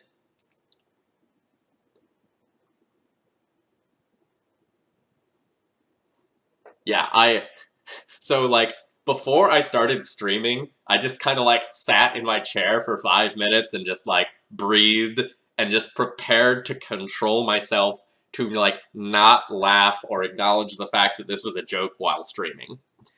And the fact that like I already owned this stuff as casual decks, so like I could just like flash the playset of like foil Lashrise and foil Nighthawks just like added to it. it was clutch. All right, I think I'm going to go ahead and call it here. I will be streaming tomorrow night at 7 o'clock Eastern Time. I'll probably play Red-White Taxes tomorrow night. It's been a little while since I played that. No promises, though. If I borrow a different deck, I might just stream that. If anything, it would be Tin Fins tomorrow night, if not Red-White D&T. But I haven't mooned people in a stream or two, and that's too long for me. All right, so good night, everyone, and I'm going to go ahead and throw you into another Legacy stream. Oh, if you like what I've been doing, please consider following, and if you really like it, subscribe. See you later.